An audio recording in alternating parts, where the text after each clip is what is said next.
In 1314, flames devoured Jacques de Molay under a crimson eclipse.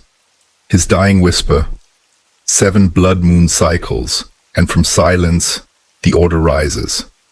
Templars vanished, ships from La Rochelle, symbols in Rosslyn stones, guarding celestial codes. Now, August 17th, 2027. A red eclipse shadows Portugal to Jerusalem, matching their timeline.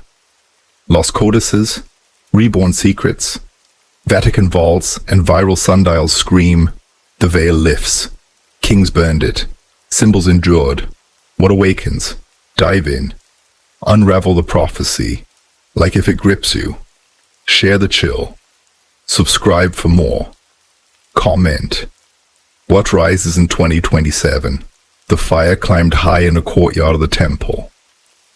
Smoke curled like black fingers into the early morning air, choking the sunrise above Paris.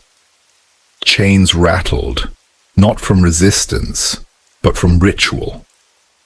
Beneath a stone arch burned by years of torch soot, the last Grand Master of the Knights Templar, Jacques de Molay, stood still. The executioners were quiet. The crowd was quieter. And then, as if timed to some forgotten celestial clock, the sun vanished. Not entirely. It was a rare thing, they said.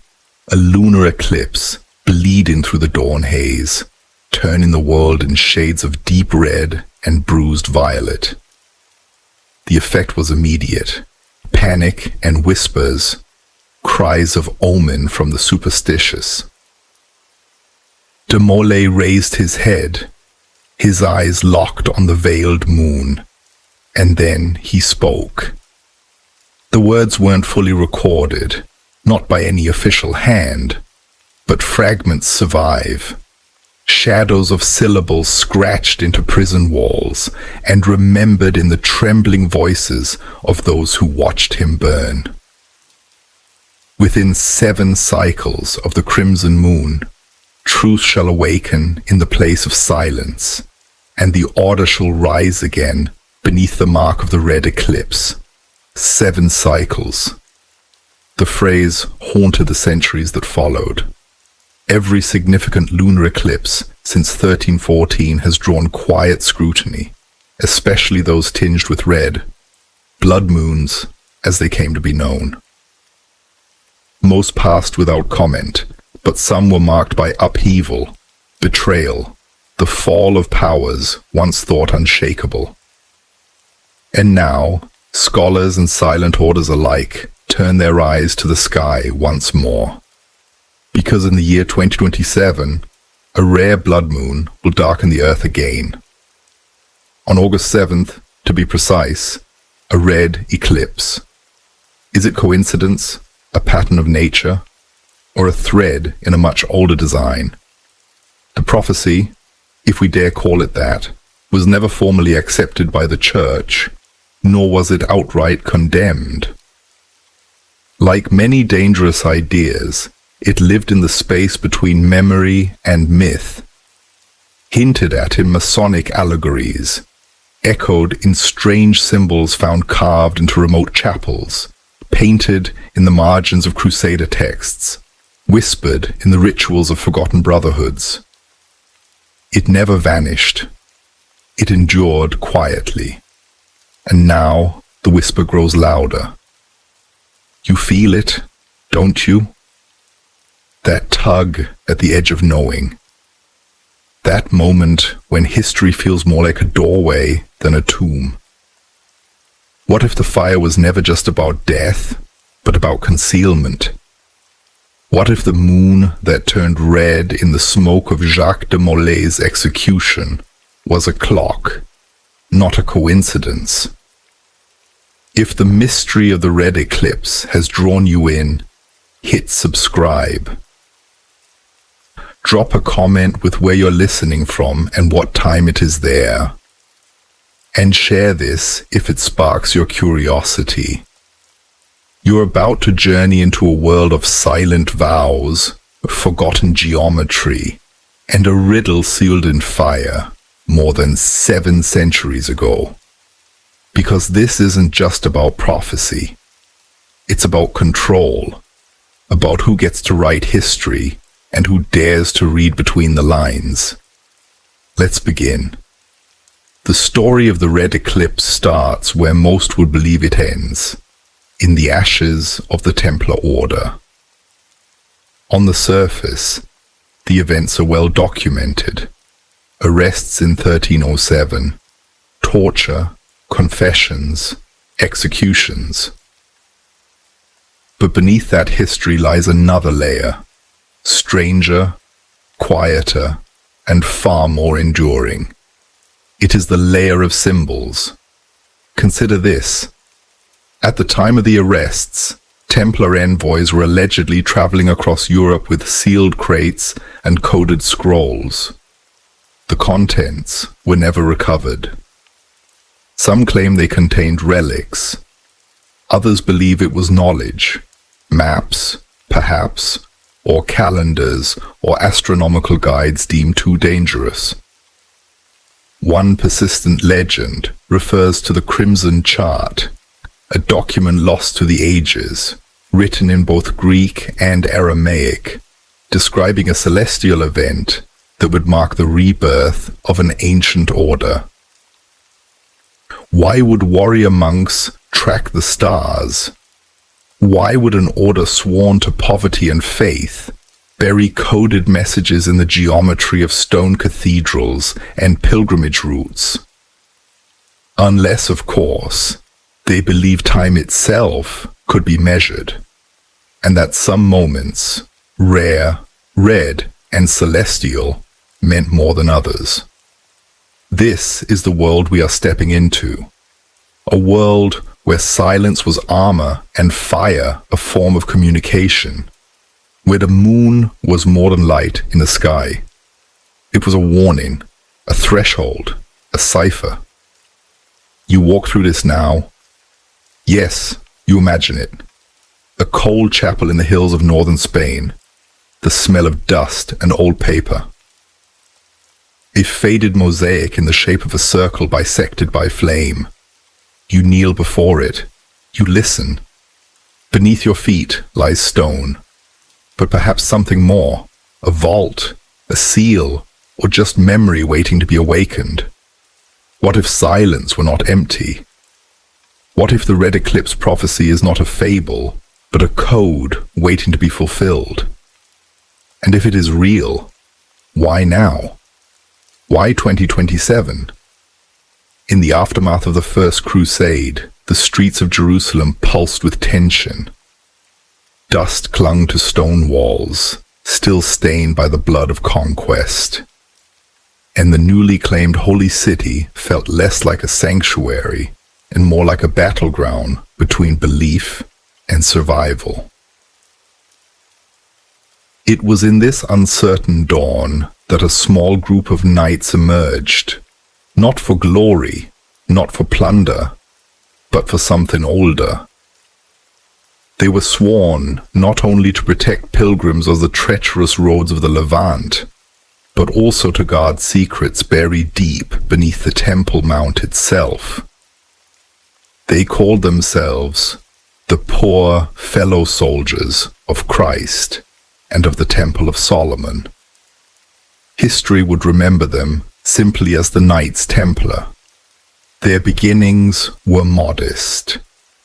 9 knights, no wealth, no power, housed in the ruins believed to be the site of Solomon's temple.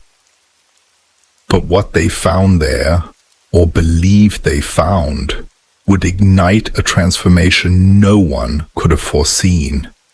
For centuries afterward, rumors swirled that the early Templars excavated beneath the Temple Mount, seeking not just gold or weaponry, but sacred texts, forbidden maps, and artifacts tied to early Christianity, mysticism, and astronomical knowledge far older than the Church itself. Within 2 decades, the order would explode in both influence and intrigue. Backed by powerful patrons and blessed by Pope Honorius II, the Templars were granted unique privileges: exemption from local laws, authority to cross borders freely, and, perhaps most importantly, permission to keep their findings secret. By the mid-12th century, they were not just monks or soldiers. They were bankers, builders, astronomers, and stewards of ancient lore. But why this obsession with the stars? Hidden within early Templar chapels are carvings, often overlooked, that resemble planetary alignments, phases of the moon, and geometric constellations unfamiliar to modern astronomy.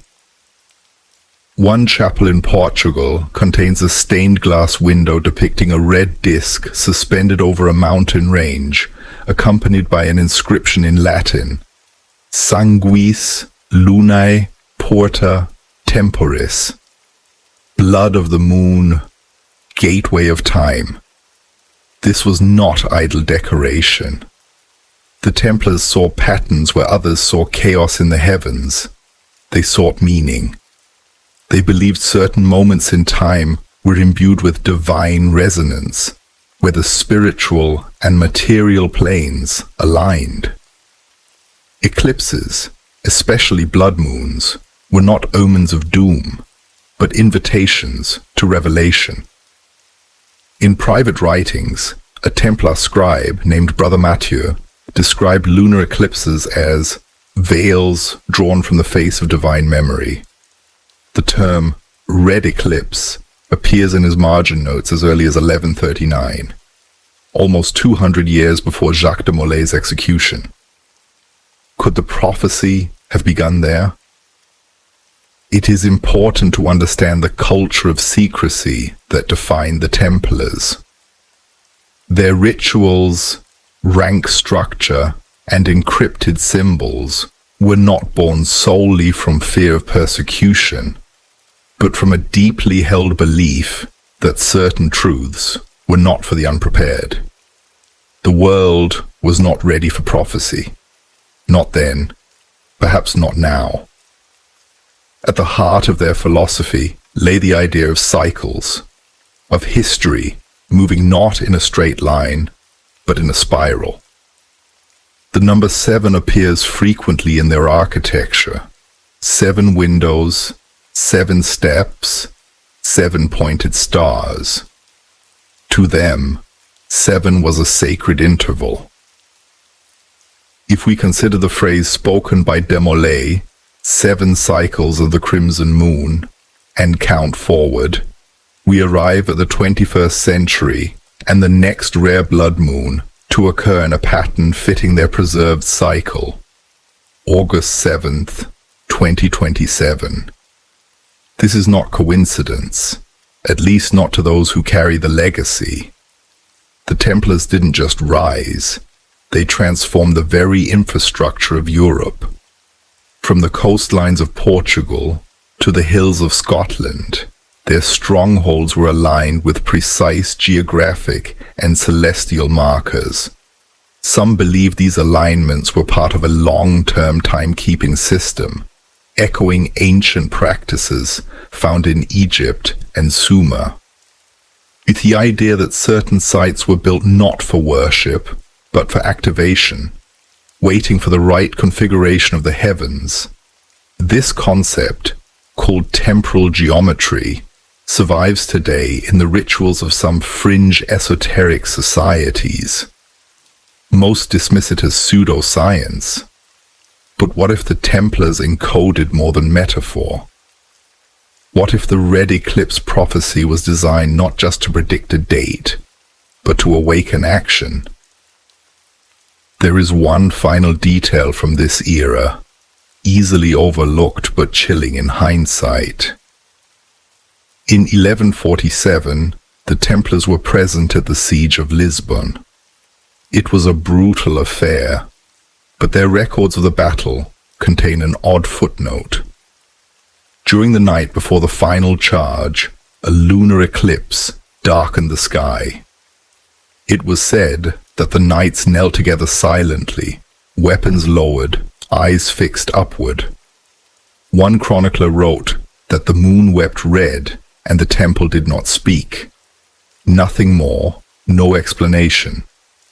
But that phrase, "the temple did not speak," appears again centuries later in cryptic notes attributed to a 17th century Masonic order tracing its lineage to the Templars.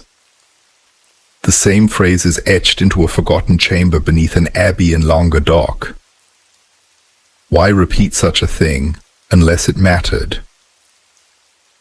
The origins of the Templars are usually told as the story of warriors defending pilgrims or bankers securing trade. But if we listen more closely, the subtext is undeniable.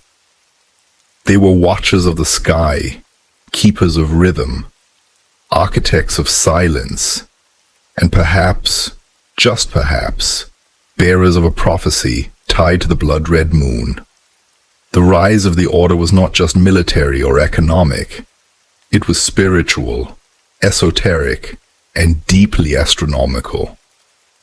And somewhere in that rise, the seed of the Red Eclipse prophecy was sown quietly, deliberately, and with a patience that defies our modern understanding of time. The question, then, is not whether the prophecy exists. The question is whether we are ready to understand it. It began not with swords, but with sealed letters. On a cold October morning in 1307, couriers spread like shadows across France.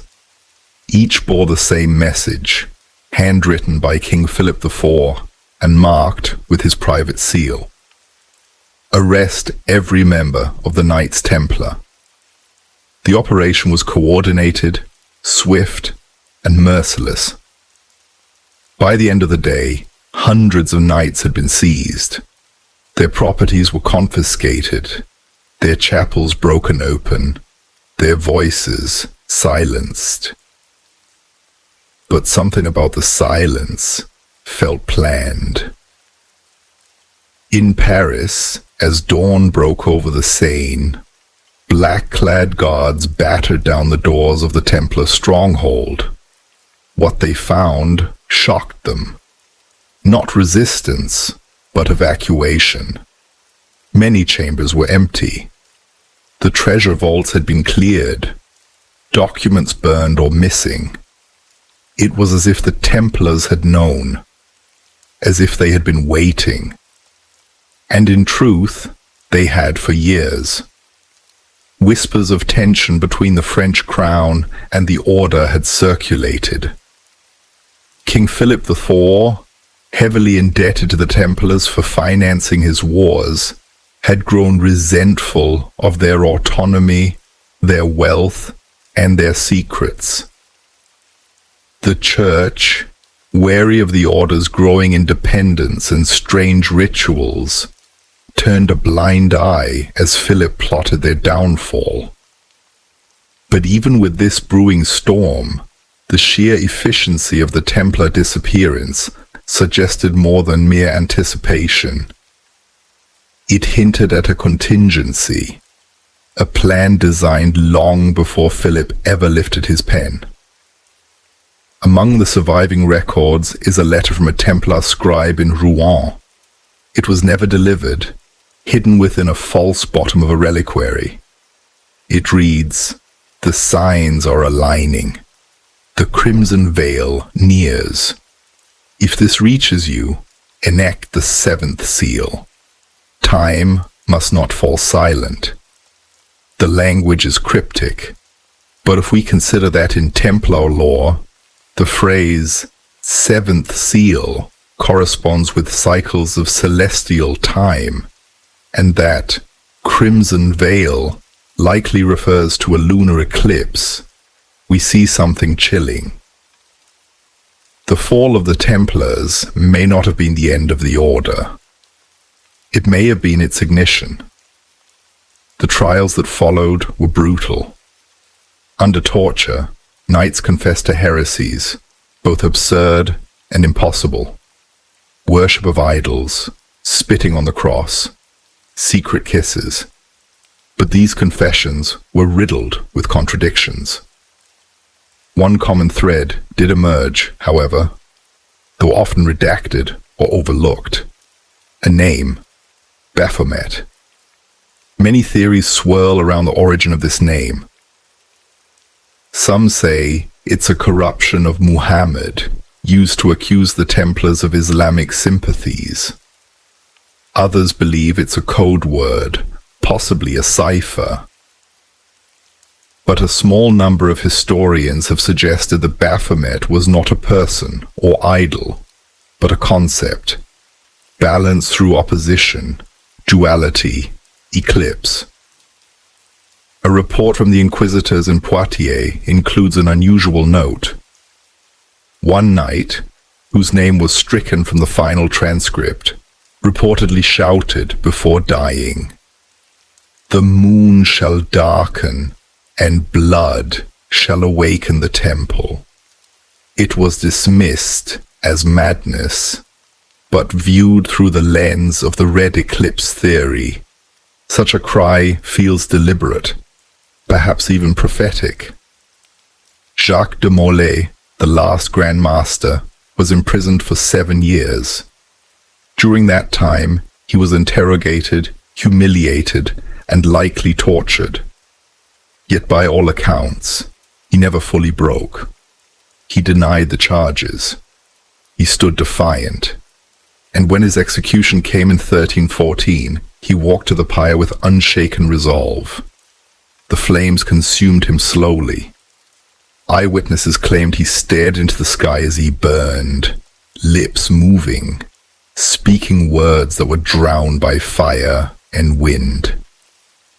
Only fragments survive, passed from voice to voice in secret over centuries.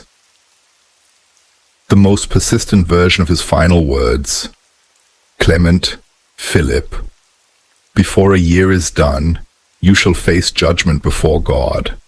The veil shall return. The temple will not die." And history recorded that within a year, both Pope Clement V and King Philip IV were dead. Coincidence, perhaps, but for the Templar sympathizers who survived in exile, this was seen not as vengeance, but validation. From this moment, a legend was born, that Jacques de Molay had spoken a curse, that the eclipse overhead had marked the prophecy's first seal, that somewhere within the flames, a celestial clock had been reset. This turning point, the fall of the order, was not the extinguishing of a flame, but its concealment. Like embers buried under ash, it smoldered in secret. Templar ships vanished from ports, supposedly lost at sea. Yet years later, similar vessels were seen bearing unfamiliar flags, arriving in distant harbors. Knights who escaped captivity disappeared into mountains, deserts, and monasteries under new names. And in some parts of Europe, particularly Scotland and Portugal, chapels began to appear with strange symbolism: moons eclipsed by crosses, red stars etched into stone. And there was another whisper, quieter, harder to trace, that a small circle of Templars had smuggled something out of France during the arrests. Not gold, but a manuscript, a calendar, a prophecy. No one can say for certain, but its name surfaces again and again in apocryphal texts. The Crimson Codex. No copy has ever been found, only references. One from a 15th century Scottish mason describing the scroll that names the red moon and speaks of kings undone. Another from a Portuguese monk who claimed to have hidden the Crimson Book within the walls of an unnamed coastal abbey. The last reference, a 19th century American esotericist who claimed the codex was encoded within the architecture of a Boston cathedral. Wild, maybe. But if you're still with this story, then perhaps you already sense it. That uncanny consistency, the repeated appearance of eclipses, crimson, sevens, and silence. The fall of the Templars was a public spectacle, but what happened in the shadows was something else entirely. A transformation, a redirection, perhaps even the beginning of the prophecy we now approach. The fire did not destroy the Templars, it obscured them. The moon did not mourn them, it marked them. And if the legends are to be believed, the Red Eclipse of 2027 may be more than a date. It may be a signal. To understand a prophecy, one must understand the people who carried it. History remembers Jacques de Molay as the final Grand Master of the Knights Templar, a man consumed by fire and legend. But behind the ceremonial titles and martyrdom were men of flesh, ambition, and vision, each with motivations layered in faith, fear, and secrecy. Some acted to preserve power, others, perhaps, to preserve prophecy. The Red Eclipse legend, if it ever truly existed in written form, would not have survived by accident. It required stewards, hidden hands, minds that grasped the weight of silence and the power of timing. Jacques de Molay stands first in the line of suspects, not merely for his final words, but for his actions in the years leading to the Order's fall. He resisted attempts to merge the Templars with the Knights Hospitaller, a move favored by Pope Clement V and King Philip IV. Publicly, this was framed as politics. But what if de Molay's resistance stemmed from something deeper? The Hospitallers were not sworn to the same secrets. They were not bound by the same oaths. Perhaps de Molay feared that merging the two would expose the Templars' most sacred trust, the prophecy. If the Red Eclipse manuscript truly existed, it would have needed protection from not only enemies, but allies with different values. Then there was Geoffroy de Charnay, preceptor of Normandy, arrested alongside de Molay. Less known to the general public, de Charnay held critical knowledge of the Order's internal codes and financial archives.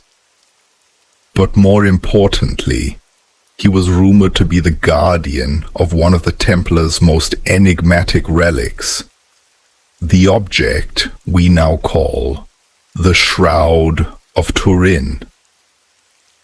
While mainstream history debates the shroud's origin, some believe it was hidden or moved during the mass arrests, and buried in a footnote of a suppressed 17th century manuscript is a line that reads, "Charnay bore the mark and the scroll, one to mislead, one to awaken." Could this suggest he held a copy or a portion of the Red Eclipse prophecy? The story widens when we examine Guillaume de Beaujeu, another Grand Master who preceded de Molay and died defending Acre in 1291. His writings, recovered in fragments from a scribe's notes, hint at a troubling awareness. "The moon bleeds often in the sky of Jerusalem," he wrote. "But one day it shall not bleed alone. When it does, the temple must sleep." The phrasing is odd, especially the idea that the temple must sleep. That wording aligns with later Masonic allegories of the sleeping order, a term occasionally linked to the Templars in exile. It raises the question, were these leaders aware of a long-term celestial timetable? Were they acting under the shadow of a distant, red-marked day? Of course, no discussion of motivations is complete without mentioning King Philip IV of France. His hatred of the Templars is often attributed to his crippling debt and lust for power. But there are accounts, rare and often disputed, that suggest Philip feared something else. An Italian diplomat recorded in a private letter that the king had received warnings of a crimson veil and the downfall of kings in the year before the arrests. He claimed the king consulted with astrologers, one of whom predicted a fall beneath the bloodied moon. The diplomat's tone is skeptical, yet the record exists. If true, it suggests that Philip believed the Templars were planning something tied to prophecy and acted to destroy them before that prophecy could unfold. Then there's Pope Clement V, caught between loyalty to Philip and fear of the order. Some historians portray him as a reluctant pawn, others as a calculating suppressor of a dangerous movement. But one little-known document complicates the narrative. In the Vatican's suppressed archives, what some call the Secretum, there's a scroll catalogued as Fragmentum Quiexiva, written in Latin and partially burned. It references a lunaris testamentum, a lunar testament, delivered to the Pope in Avignon. The scroll's author is unnamed, but claims that the veiled moon shall mark the gate, and only the worthy may endure its light. The rest is lost to fire or censorship. But why would such language reach the Pope unless someone believed the prophecy was real? Moving further into the realm of hidden stewards, we encounter the lesser-known figure of Brother Anselm of Poitou, a Templar archivist. Though not a leader in the traditional sense, Anselm was believed to be the keeper of encrypted manuscripts in the Rouen commandery. A single page attributed to his hand survives, preserved in a private collection. It contains only a diagram, a crescent overlap in a full circle, surrounded by 7 smaller orbs. Underneath, a simple phrase, "Through silence, the eclipse shall speak." This is one of the earliest known symbolic representations of the Red Eclipse theory. Anselm's disappearance following the purge of the order remains unexplained. Yet perhaps the most enigmatic figure tied to the prophecy is not a Templar at all. It is the mysterious Red Monk, an unnamed figure mentioned in several 15th century accounts by Freemasonic scribes and German mystics. Described as a hooded man bearing a crimson cloak embroidered with stars and moons, he is said to have appeared at times of political unrest, whispering warnings of eclipses and rebirth. One chronicler writes, "He carried a book that opened to no known language, but from its pages fell ash upon the flame. Most dismissed the Red Monk as myth, but some speculate he was a surviving Templar or a messenger of the legacy, carrying forward the prophecy into the era of secret societies." What binds these individuals, de Molay, de Charnay, de Beaujeu, Clement, Philip, Anselm, even the Red Monk, is not just history, but timing. Each lived during a critical junction in the order's fate. Each acted, whether by betrayal or preservation, with awareness that something larger loomed just beyond the veil. Whether they believed in the prophecy as literal truth or metaphorical destiny, their choices suggest a hidden rhythm at work. If the Red Eclipse prophecy was preserved through human hands, then it was these hands, shaken, strong, desperate, or visionary, that carried it, and they would not be the last. Because prophecy, especially one tied to celestial time, does not need belief to persist. It only needs memory and someone willing to listen. There are mysteries that live in the silence between pages, buried beneath the weight of history, not because they were forgotten, but because they were protected. The Red Eclipse is one such mystery, not a legend of conquest or crusade, but a whisper threaded through time, a ciphered idea passed from firelit walls to coded manuscripts, emerging not in loud proclamations, but in patterns. To unveil the heart of the Templar prophecy is to ask one question that echoes across centuries. What did they see in the sky that we were never meant to understand? The prophecy, as described in scattered fragments and speculative reconstructions, centers around a celestial event. A total lunar eclipse, described in crimson terms, tied to the collapse and rebirth of structures of power. This red eclipse, it is said, is both a marker and a key. The eclipse does not cause the transformation. It reveals the moment when change is possible. To the Templars, who watched the skies with the same devotion they gave to scripture, certain events were not random, but rhythmic, part of a divine design obscured only by our failure to perceive it.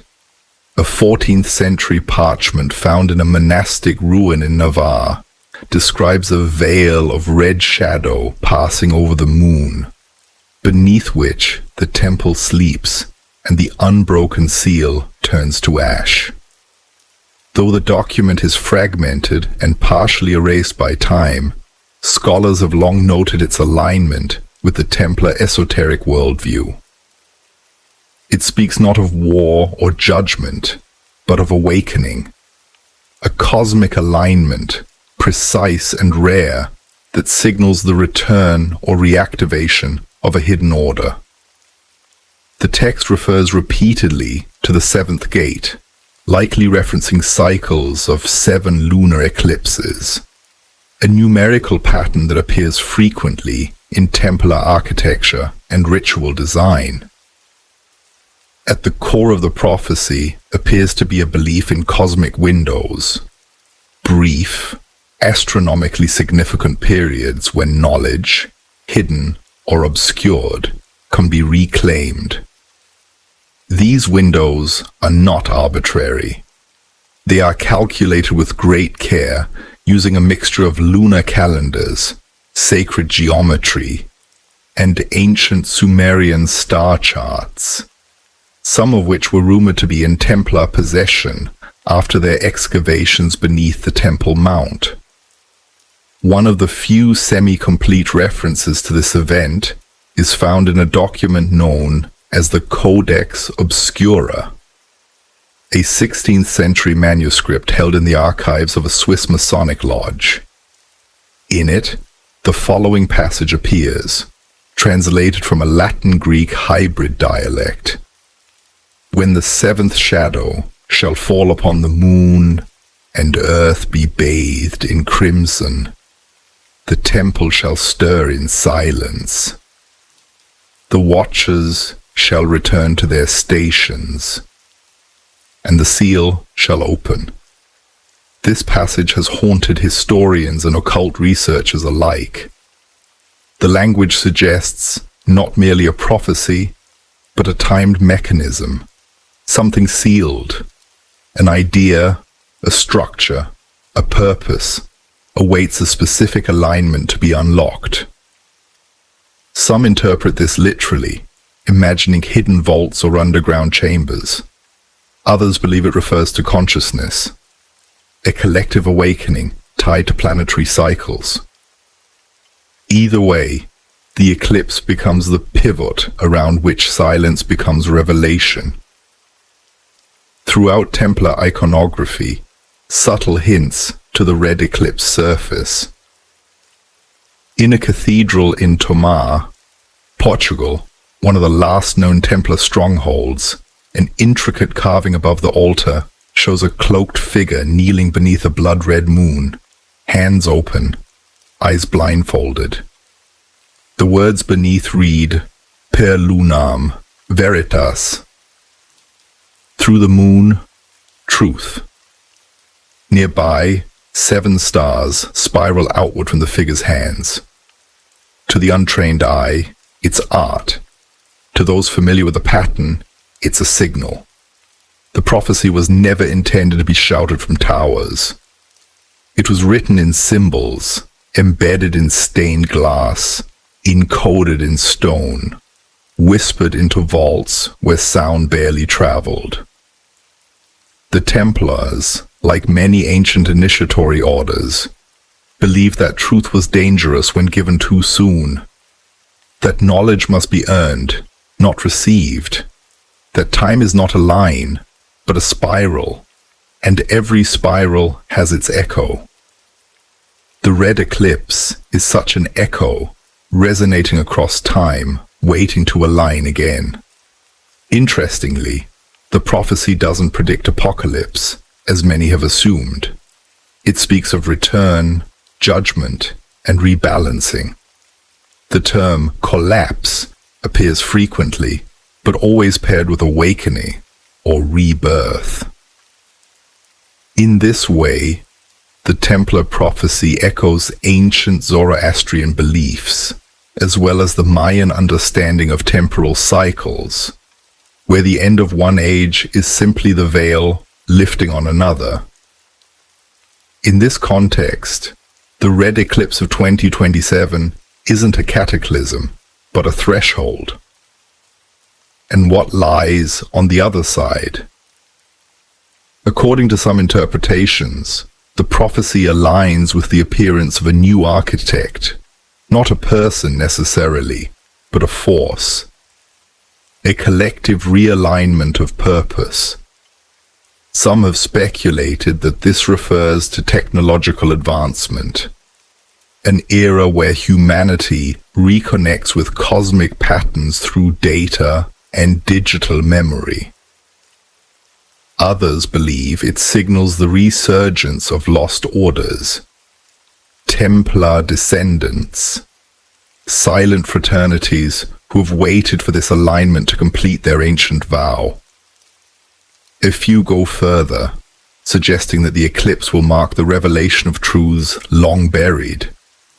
Relics, scrolls, locations, and teachings sealed away in anticipation of this precise moment.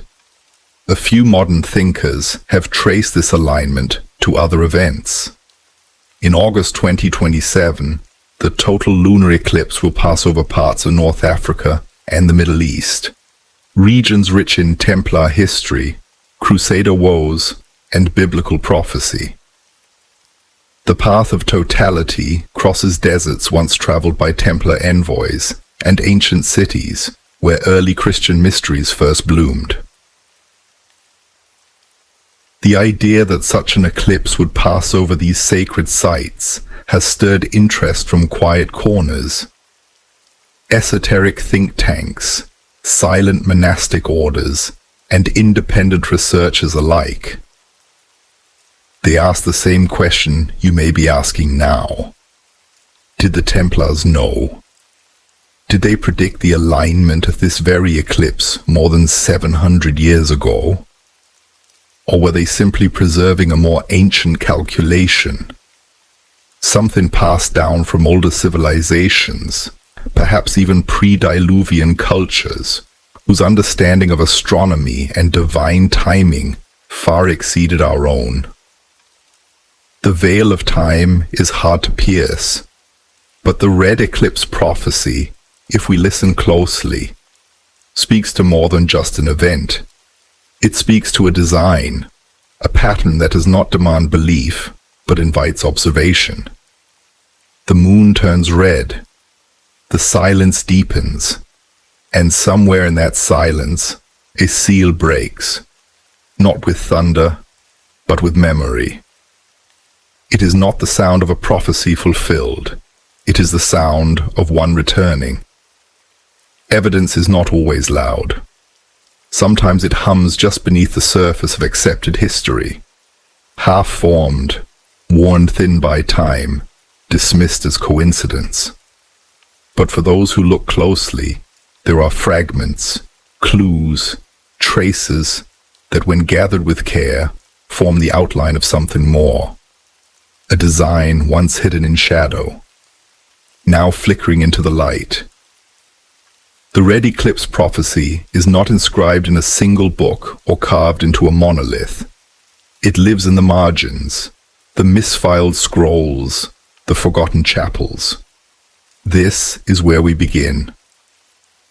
In the Rosslyn Chapel of Scotland, long associated with Templar legends, there is a sequence of stone carvings that baffles conventional historians.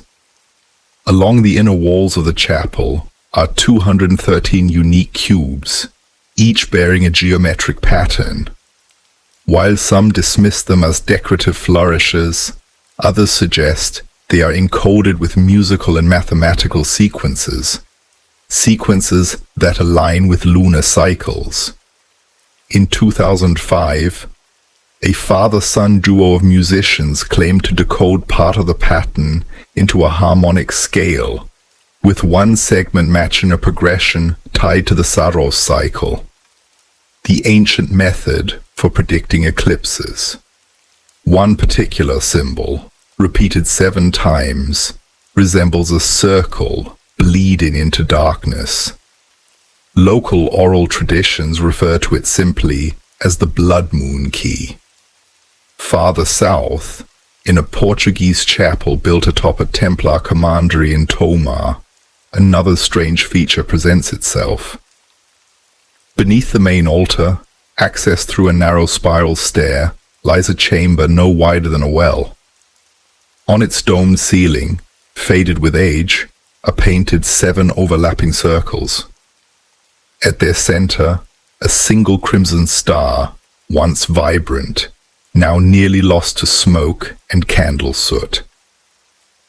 The symbol is aligned with an architectural slit that allows moonlight to pass through for only a few nights every 18 years, coinciding precisely with the recurrence of the same lunar eclipse pattern expected in 2027.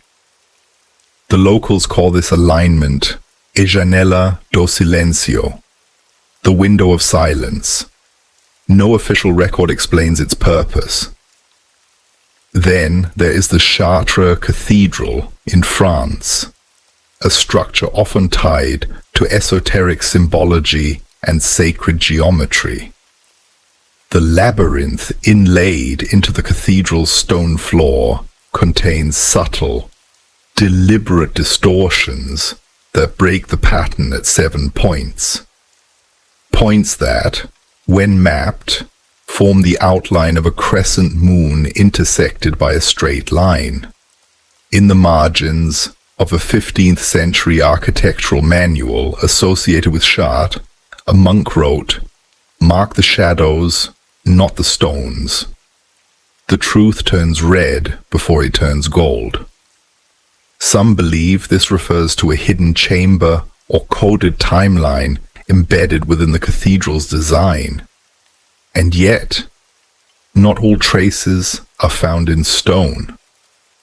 In 1889, a farmer in southern Spain unearthed a sealed terracotta jar while digging a foundation near the ruins of an old abbey.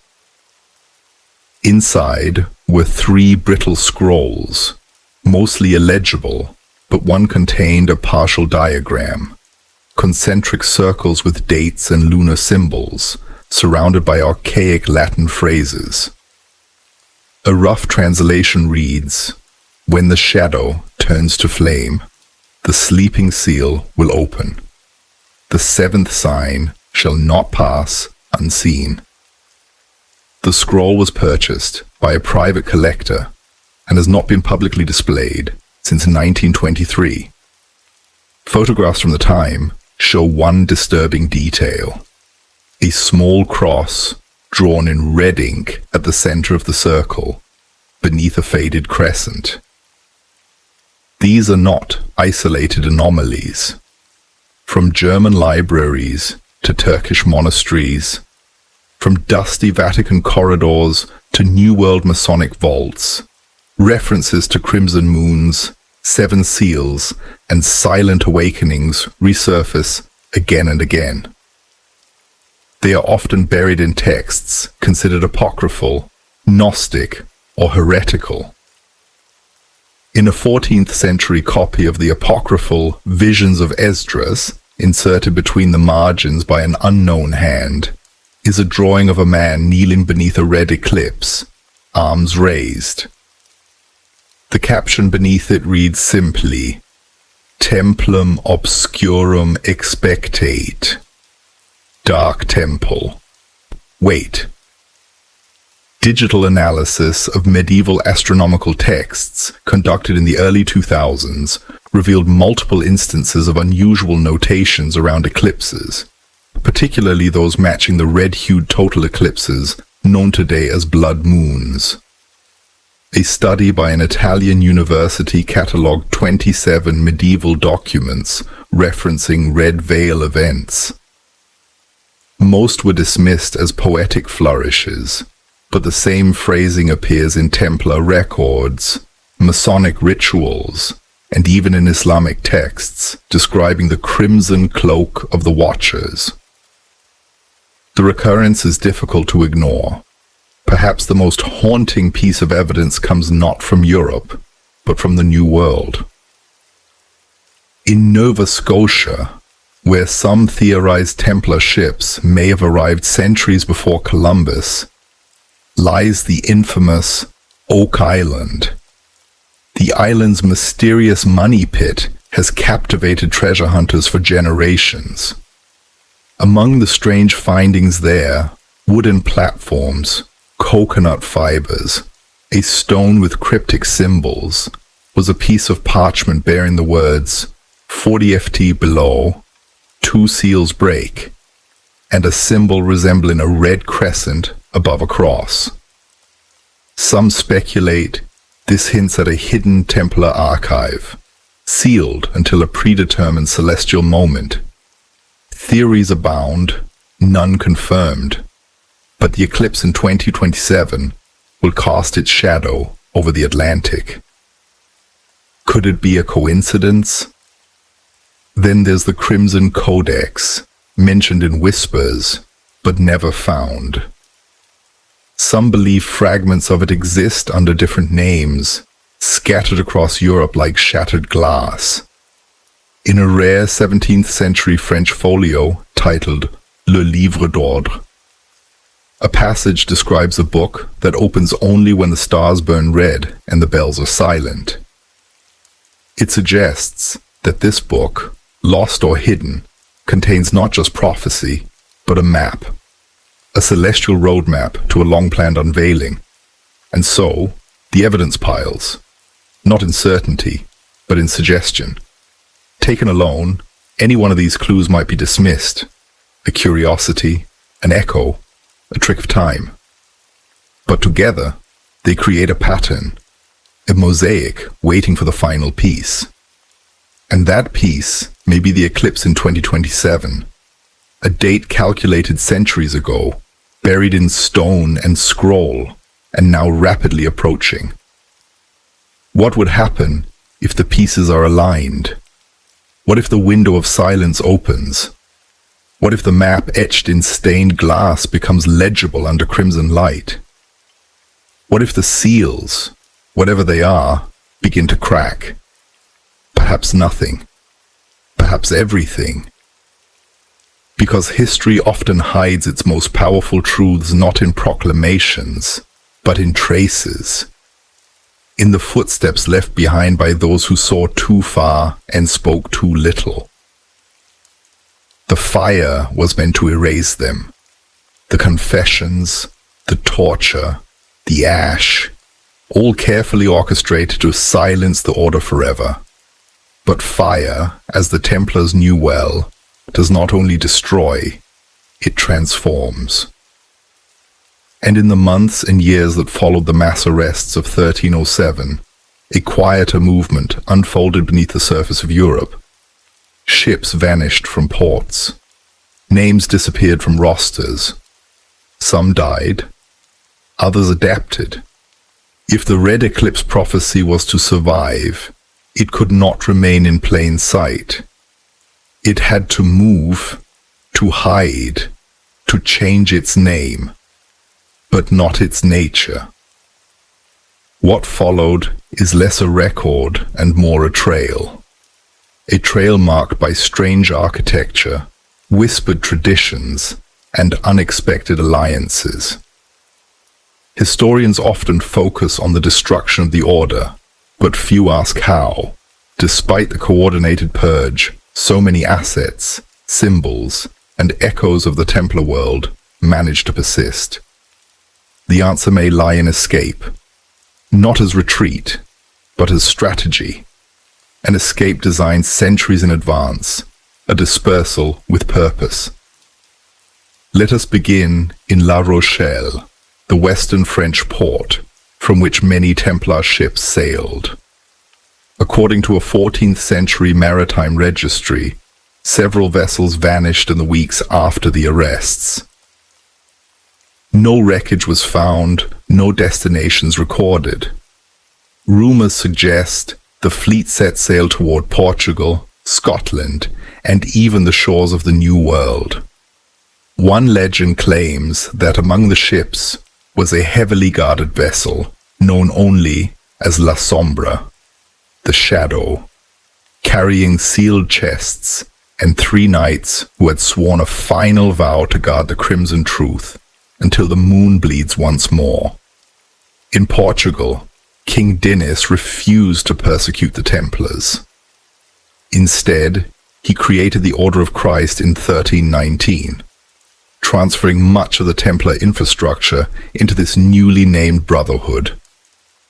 The change was cosmetic. Beneath the banner and new seals, many of the same men continued their mission.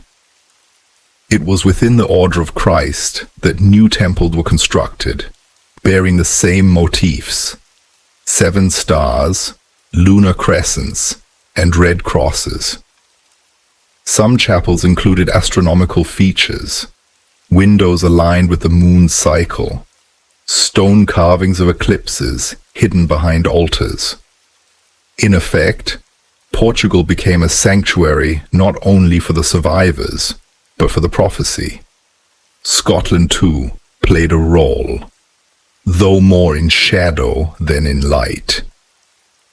Robert the Bruce, excommunicated by the Pope, had little reason to enforce papal edicts. The Templars found refuge in his lands, and their presence can be traced in the sudden appearance of unmarked tombs, labyrinthine chapel designs, and sword-inscribed stones in places where no official Templar commandery ever existed. The most famous of these sites is Rosslyn Chapel, built in the 15th century by the Sinclair family, descendants of those who, according to legend, had ties to the Templar escapees. The chapel is saturated with astronomical symbolism, including depictions of what appear to be American flora, carved decades before Columbus sailed west. Could this be coincidence? Or is it possible that a branch of the order reached the Americas centuries early, bearing not conquest, but prophecy? Native oral histories from the northeast of North America include curious references to pale men with red markings who arrived in the time before the memory of iron. In one Algonquin legend, a group of strangers arrived by ship, bearing scrolls and star maps. They built no cities and did not stay long, but left behind circular stone markers and a story. that one day the moon would turn red and the great silence would end. Whether this tale is connected to the Templars is uncertain, but it mirrors their language, their symbols, their obsession with silence and eclipses. Another path of survival lies in ritual transmission. As the physical order dissolved, its knowledge passed inward into coded rituals, oral oaths, and layered traditions. Many of these customs found new homes in emerging groups: stonemason guilds, cathedral builders, and eventually the early Freemasons. Documents from the 16th and 17th centuries reveal Masonic initiation rites referring to the silent architect, a figure said to return when the crimson veil is drawn across the sky. These aren't random flourishes. They are carryovers, fragments of a deeper story too dangerous to write plainly. The Hughes manuscript, a controversial document from the 1700s, describes a ritual involving 7 steps, 7 candles, and a silver circle. The final phrase spoken, "When fire climbs the tower and the moon runs red, the seal shall break and the path shall open." The phrase bears remarkable similarity to Templar-era inscriptions and Portuguese oral traditions surrounding eclipse rituals held in secret groves during certain lunar phases. If these echoes are more than coincidence, they point to a sustained, deliberate preservation of knowledge rooted in Templar survival across Europe and beyond. One sees consistency not in politics or dogma, but in motif: the red cross, the circle within a circle, the silence of the moon. These symbols endured not because they were convenient, but because they were portable. Unlike gold or parchment, they could be carved, remembered, passed on in song, etched into stone thresholds or cathedral spires. You see them today, even if you don't notice, in old churches, in Masonic lodges, in weathered tombs with no names. The story survives not in books, but in shapes, in numbers, and in the stars. And that brings us to the most curious feature of the Templar survival: timing. The eclipse cycle is not accidental. Those who survived, those who guarded the fragments of the Red Eclipse prophecy, seem to have understood the need for patience.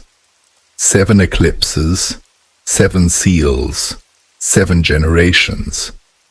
Every recurrence is a checkpoint, a moment to observe and measure. The fact that so many encoded symbols are designed to interact with moonlight is not merely poetic. It is functional. The architecture waits, the watchers wait, and soon the moon will bleed again. Why preserve such a prophecy for so long? Why protect it through exile, war, migration, and centuries of silence? Perhaps the Templars believed they had seen something, a revelation not meant for their time, but for ours. And so they ran, not away from death, but toward the future, carrying a seed, hiding it in code, leaving it for those willing to follow the path. And now, as 2027 nears, the path grows clearer. The eclipse returns, the seals groan, the watchers stir. The fire did not consume the prophecy. It scattered it like embers on the wind. Some died. Others became the wind. And now it circles back. No prophecy survives 7 centuries by chance. It requires hands to carry it, minds to guard it, and alliances to shield it from the storm of history.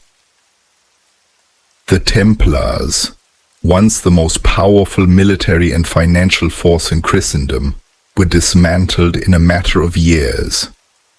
But the silence that followed their fall was not the silence of death. It was the silence of strategy. Hidden within that quiet lay networks of allegiance, brotherhood, and shared belief, stretching across Europe and beyond. These alliances were not formed on battlefields, but in crypts, workshops, and midnight gatherings, where loyalty was sworn not to kings, but to something far older. The first and most immediate alliance came through Portugal, as mentioned in the last section, where King Dinas protected the fleeing Templars under a different name, the Order of Christ. But this transformation was more than a bureaucratic disguise. It was a conduit. The Order of Christ absorbed Templar traditions, symbols, and command structures, yet operated under papal approval. Their influence became crucial during the Age of Exploration, when Portuguese navigators charted the coasts of Africa, India, and Brazil.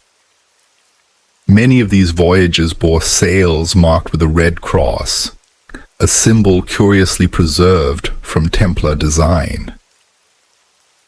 Some believe these journeys were not only for commerce and conquest, but part of a longer arc, a rediscovery of old knowledge tied to the Red Eclipse prophecy.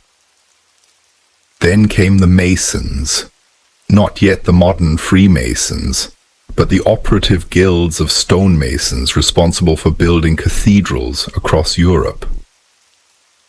These craftsmen, often illiterate in the traditional sense, held a different literacy, one of stone, line, and angle. The Templars had employed these masons in their architectural endeavors, and in the aftermath of their fall, many believe fragments of Templar thought passed into these guilds. Symbols like the compass and square, the all-seeing eye, and the twin pillars began to surface more consistently in lodge iconography. These weren't random flourishes. They were carriers of legacy, visual echoes of something deeper. By the 17th century, speculative Freemasonry emerged, incorporating spiritual, philosophical, and historical layers into the older trade-based guilds. Some of the earliest lodges claim Templar descent, whether literal or symbolic. In certain initiation rites, one finds references to a sleep-in order, 7 lights, and a crimson moon over the temple. In a now restricted Scottish rite, initiates once recited a phrase translated roughly as, "When the veil turns red, the builder returns." The phrase echoes the language found in Portuguese eclipse rituals and the suspected fragments of the Crimson Codex. Again, the recurrence is too precise to ignore. Further alliances took shape through monastic orders that had reason to distrust the Church's political machinery. In particular, the Carthusians and Cistercians maintained libraries of obscure theological and astrological works. In several Carthusian texts, hidden among homilies and psalms, are notes about the Watchers, those who remain unnamed, keeping vigil for the hour marked in the heavens. The exact identities of these Watchers are unclear, but the phrasing aligns with earlier Templar references and later Rosicrucian writings, suggesting a quiet cooperation between mystic-minded monks and displaced Templar cells.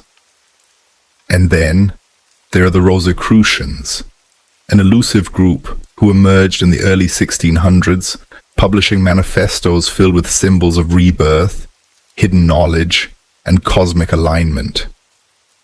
Their roots are debated, but many researchers suggest Rosicrucianism was a fusion movement. Part alchemical revival, part Templar heritage, part Renaissance esoterica. In the Fama Fraternitatis, their first public declaration, references to a sleeping order, a returning age, and celestial signs abound. One particular phrase, "The time shall come when the east and west shall be veiled in red and the temple doors opened anew," has drawn attention from eclipse researchers, as it aligns with the projected path of the 2027 lunar eclipse and the symbolic language used in Templar prophecy. But the web extends further still. In the Ottoman Empire, there are records of Sufi mystics who spoke of ancient brotherhoods traveling west after the fall of Jerusalem. Some 15th century Persian texts mention the men of the Red Hour, who carried with them star charts and maps drawn not in ink, but in layered script, suggestive of encryption. While many dismiss these references as allegory, one scroll preserved in Istanbul contains a calendar remarkably similar to Templar eclipse tables discovered in Tomar.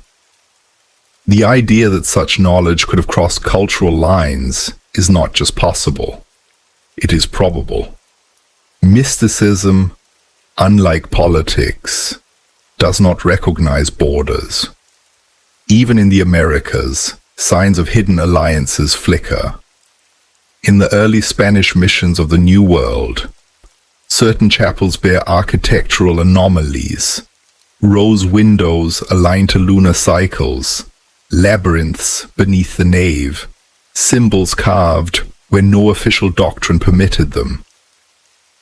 In one Jesuit report from 1681, a missionary describes a tribal leader in South America who referred to the Red Shadow Watchers and drew in the dirt a perfect crescent nested in a cross. The missionary dismissed it as pagan nonsense, but the image appears elsewhere. In Portuguese chapels, Scottish crypts, and Templar manuscripts. The consistency across cultures, continents, and centuries suggests more than parallel invention. It suggests communication, not overt, not written in plain sight, but passed in whisper, symbol, and alignment. A web of alliances, some intentional, others emergent, all carrying the same undercurrent. The Red Eclipse must not be lost. What do these networks have in common? A belief in cycles, a reverence for geometry, a trust in silence, and an awareness, however partial, that time itself can be marked not only by calendars, but by ritual thresholds. These groups understood that prophecy is not about inevitability. It is about redness, timing, the eclipse. Then is not the event. It is the invitation. To protect that invitation, alliances were formed. Symbols were shared. Knowledge encoded in the most durable medium of all, ritual and architecture. These were not merely buildings or brotherhoods. They were living vaults, guarding a signal set long ago. Now, as the red eclipse approaches once more, the web begins to vibrate. Fragments long separated begin to align. The alliances, whether still intact or scattered in memory, have done their work. The knowledge has not been lost. It has been distributed, and the signal is returning. Where there is prophecy, there is always suppression.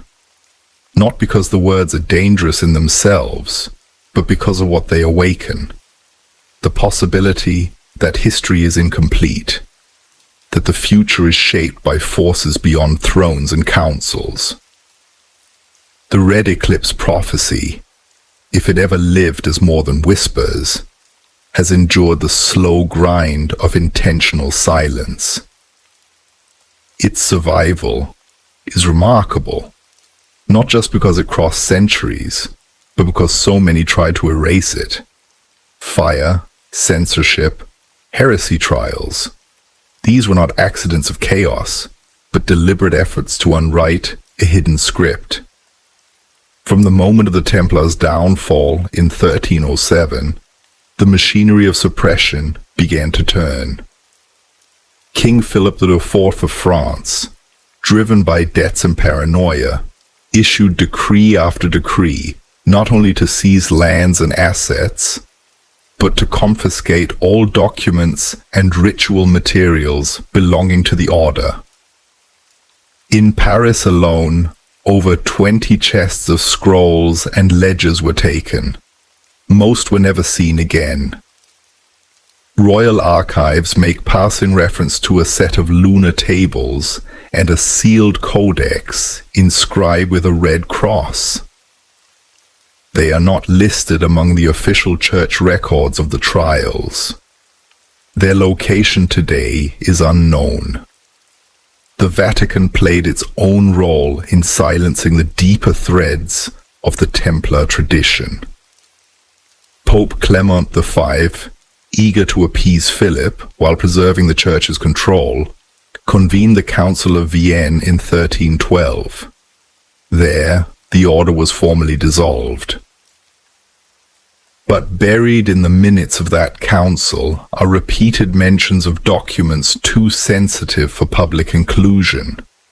One cardinal reportedly objected to the destruction of a document of eclipses, calling it a theological paradox that should not be aired before the uninitiated. The scroll was never catalogued in official inventories. Some believe it was either burned or relocated to the Vatican's secret archives, a library known to house thousands of unreleased documents, many dating from the Templar period. In the centuries that followed, the Church launched several waves of internal purges aimed at non-canonical knowledge. The Index Librorum Prohibitorum, or Index of Forbidden Books, first published in 1559, included a number of esoteric and astronomical texts that contained symbols associated with Templar prophecy, such as red eclipses, seven-pointed stars, and geometrical lunar diagrams. The reasoning was always the same: heresy, mysticism, deviation from dogma. But some scholars argue the real fear was that these books preserve fragments of the Templar worldview, one in which power was written in the stars, not in Rome. The suppression wasn't limited to texts. Structures, too, were targeted. In France and Italy, chapels known to be built or funded by former Templar affiliates were razed or repurposed. Stone carvings were chipped away. Murals were whitewashed. Stained glass windows were restored with new, less suspicious imagery. In the Benedictine Abbey of Cluny, a 14th century manuscript details the removal of a ceiling fresco of crimson orbs and the veiled moon due to confusion it sows among the novices. A later inspection of the abbey found no trace of the artwork. During the Reformation and the Counter-Reformation, the struggle over sacred memory intensified. Protestant and Catholic authorities alike targeted anything deemed cultic or apocalyptic. In the fires of Geneva and Seville, entire libraries were destroyed. Some of these contain Templar relics, books, maps, letters. One lost volume, known only as Danguin Luna, was referenced by both Lutheran reformers and Jesuit inquisitors as a most potent and dangerous book, rumored to describe in detail the crimson veil that precedes upheaval. The book disappeared. Its title survives only in passing mentions across multiple centuries. But suppression was not only institutional, it was covert. As knowledge shifted into the hands of secret societies and hermetic orders, efforts to erase it became more surgical. In the 18th century, as Freemasonry and Rosicrucianism rose in visibility, so too did infiltration efforts by church spies and state agents. Inquisitorial reports from Spain and Italy contain transcripts of lodge rituals, many altered or redacted. One such report describes a ritual involving 7 circles drawn in chalk, with candles lit to the cycle of the red shadow. The informant who reported it was later found dead. His notes were burned, save for a single surviving copy archived in Milan. Following the revolution, anti-Masonic hysteria took hold. Many lodges were dissolved, symbols were banned, private libraries were seized. The Napoleonic regime, though tolerant in some respects, feared alternative historical narratives that challenged state power. In 1805, a Masonic lodge in Lyon was raided. Among the seized items was a manuscript titled La Prophétie du Temple Rouge, the Prophecy of the Red Temple. The manuscript was destroyed, but a priest sympathetic to the lodge later rewrote fragments from memory, including this passage: "The veil shall return in cycles of silence. When the watchers rise again, none shall say they were not warned." Suppression extended even into modernity. In the 20th century, as esoteric research experienced a resurgence, new methods of erasure appeared. Academics who ventured too far into Templar astronomy or eclipse lore often found their work dismissed as fringe. Funding disappeared. Publishing contracts were revoked. One British scholar who authored a thesis titled Crimson Alignments, Templar Geometry and Celestial Rites found her degree revoked and her archives sealed. Her research included the claim that the 2027 eclipse matches a 7-cycle pattern embedded in 14th century Templar carvings. Coincidence or a new form of suppression, one hidden behind peer review and institutional control? Digital suppression has emerged as the modern version of censorship. Websites discussing the Red Eclipse and its links to Templar lore have mysteriously gone offline. Video content referencing these patterns has vanished from platforms without explanation. Online forums discussing the connection between the 2027 eclipse and medieval prophecies are regularly flagged for misinformation, even when citing historical documents. The tools have changed, the fear has not.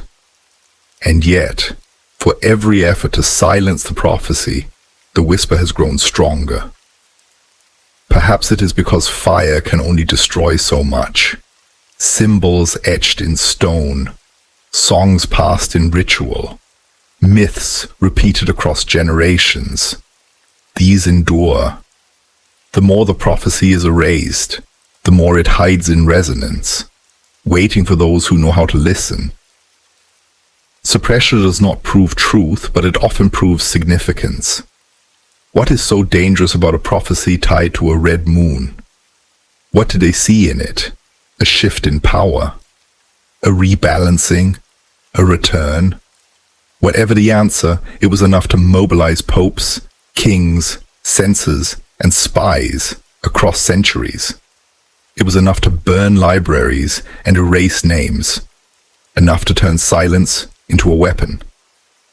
But suppression, like prophecy, is a cycle. and cycles always return. The fire that consumed Jacques de Molay and the arrest orders that crippled the Knights Templar sent ripples through Europe that no monarch or papal decree could contain. While the official story paints the fall of the Templars as swift and conclusive, the truth, like the prophecy that may have survived them, left deeper, stranger impressions. These were not grand revolutions, but subtle shifts, strange reactions, eruptions of fear, obsession, and transformation that radiated outward from the moment the flames touched stone in Paris. These were the immediate consequences, unfolding not only through history's halls of power, but in symbols, dreams, and fear-soaked silence. In France, the death of de Molay was quickly followed by a series of unsettling omens recorded in both ecclesiastical and civilian accounts. Monks in Poitiers claimed that within hours of the execution, the moon turned an unnatural red once more. Though astronomical records show no scheduled eclipse, villagers along the Loire described a red mist hanging in the sky, while a chronicler in Burgundy wrote of birds falling silent, as if the air itself had turned to ash. The church dismissed these stories as hysteria, but the people remembered. And in the years that followed, whispers grew that the Grand Master had cursed his killers. Yes, but also opened something. Not a portal, but a timeline. What followed was a string of unconnected but eerily symbolic events. Within a year of the order's dissolution, both King Philip IV and Pope Clement V were dead, just as de Molay had allegedly predicted from the flames. The king fell during a hunting expedition, reportedly after complaining of a crushing pressure in his chest and a vision of a shadow across the sun. Pope Clement, for his part, died after a short illness that left his skin darkened and his lips stained red, described by one physician as an eclipse drawn upon the flesh. Whether these deaths were natural, cursed, or something else entirely is debated. But what matters is perception. In the minds of those who had witnessed the fall of the Templars, these deaths confirmed that something unnatural was unfolding. In England, the ripple took a more philosophical form. The arrest and eventual execution of Templar members was met with suspicion. Records show that several high-ranking Templar knights in England were quietly released after public interrogations, with no formal charges pursued. The clergy and nobility feared a popular backlash, but there was another layer. Private correspondences between knights and abbots contain warnings of a celestial reckoning. One bishop wrote that the moon has borne witness to injustice, and the stones beneath the chapel tremble with memory. This phrase, oddly poetic, was later echoed in 17th century Masonic writings describing lunar cycles and hidden catacombs beneath cathedrals. In Iberia, particularly Spain and Portugal, the consequences were spiritual. Prophetic literature surged in popularity, especially texts dealing with the astronomical omens.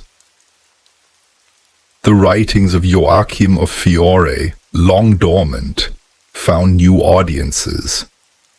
His visions of a second order rising in silence and blood raining from the stars were reinterpreted through the lens of the Templar collapse.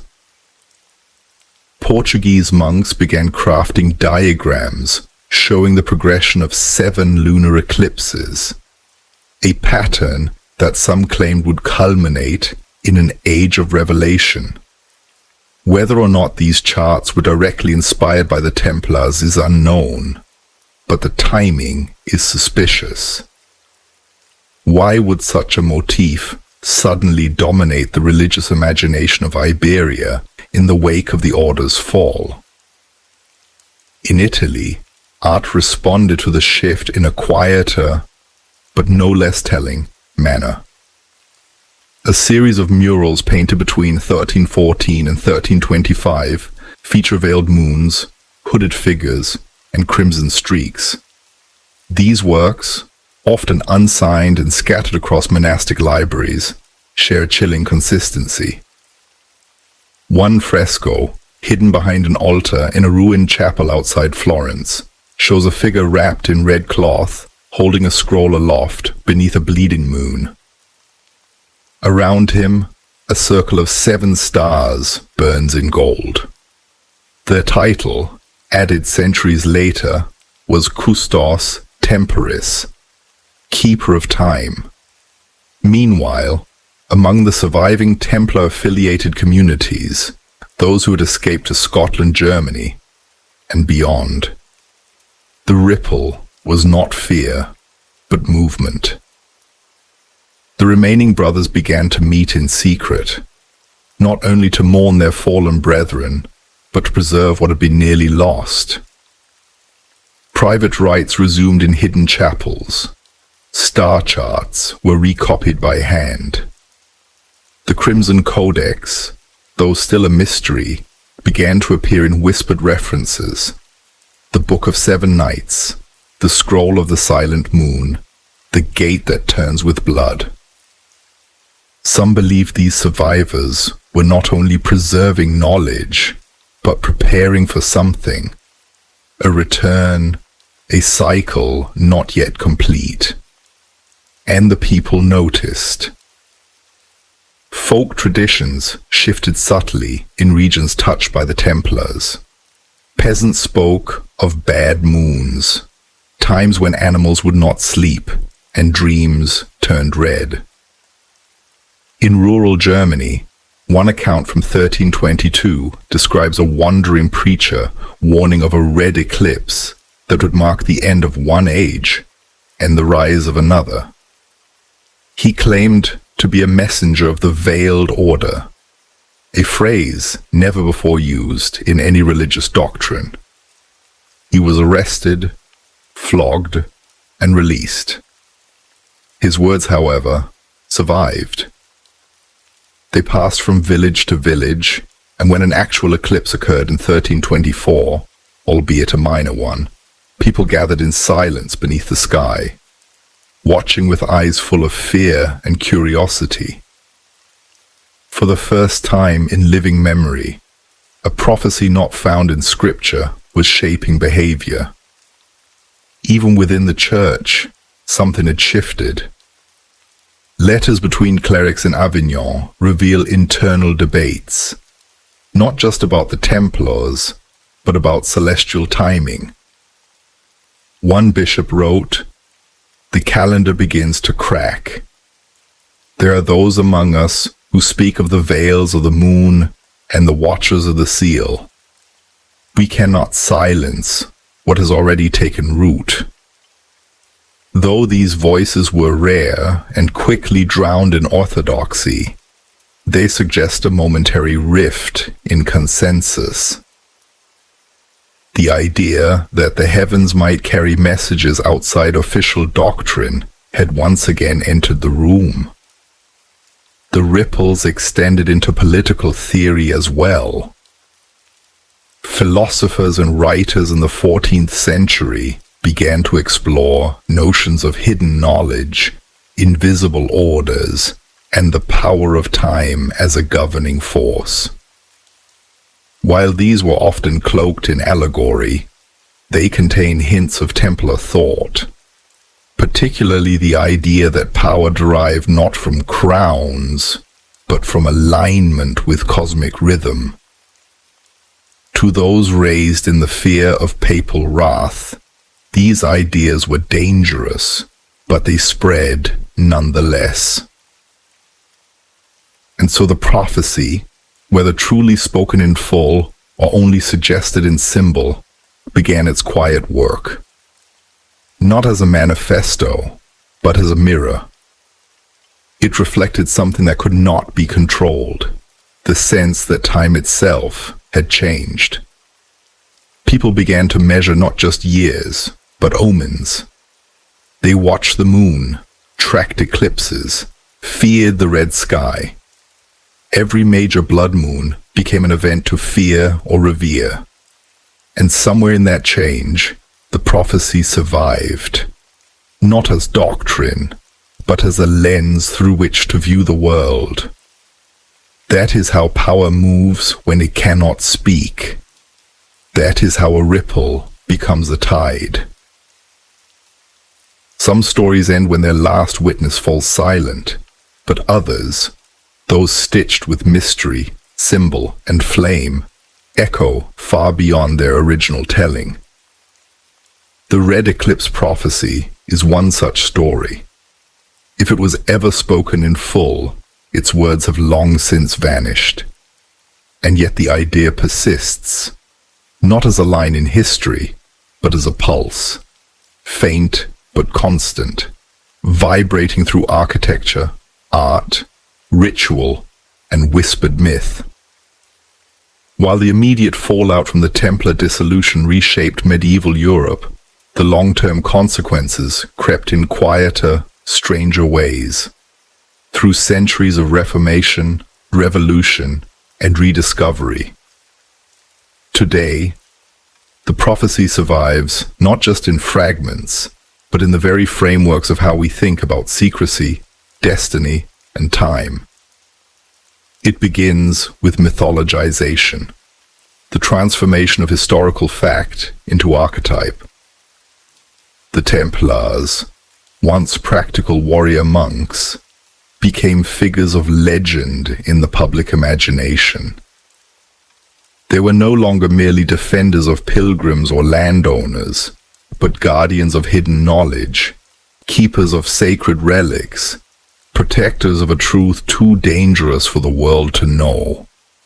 Much of this transformation occurred during the 17th and 18th centuries, when secret societies rose to prominence and romanticized the Templar legacy, pulling from surviving records and speculative reconstructions.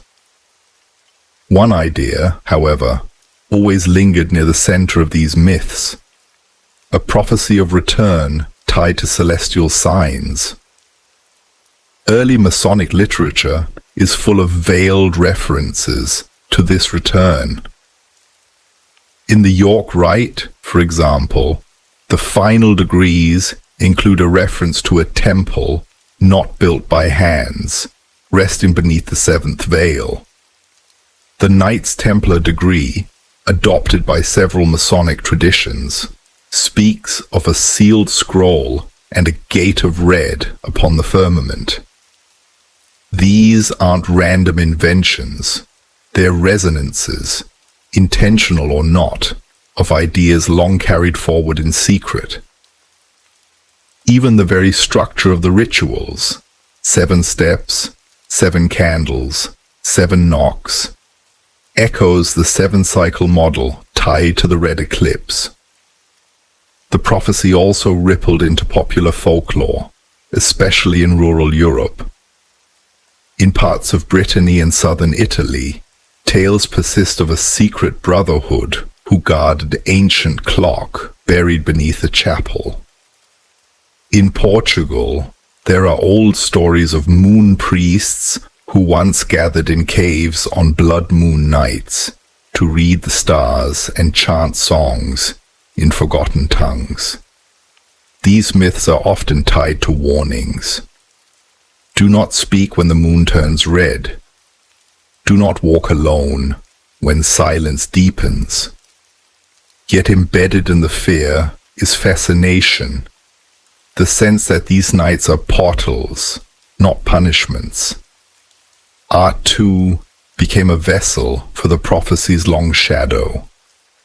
In the Renaissance and Baroque eras, paintings began to appear with increasingly complex layers of symbolism. Caravaggio's Sacrifice of Isaac includes, behind the biblical violence, a background dominated by a darkened moon. In Poussin's The Shepherds of Arcadia, one shepherd points not only to an inscription about death, but to a carved eclipse in the background, one easily overlooked.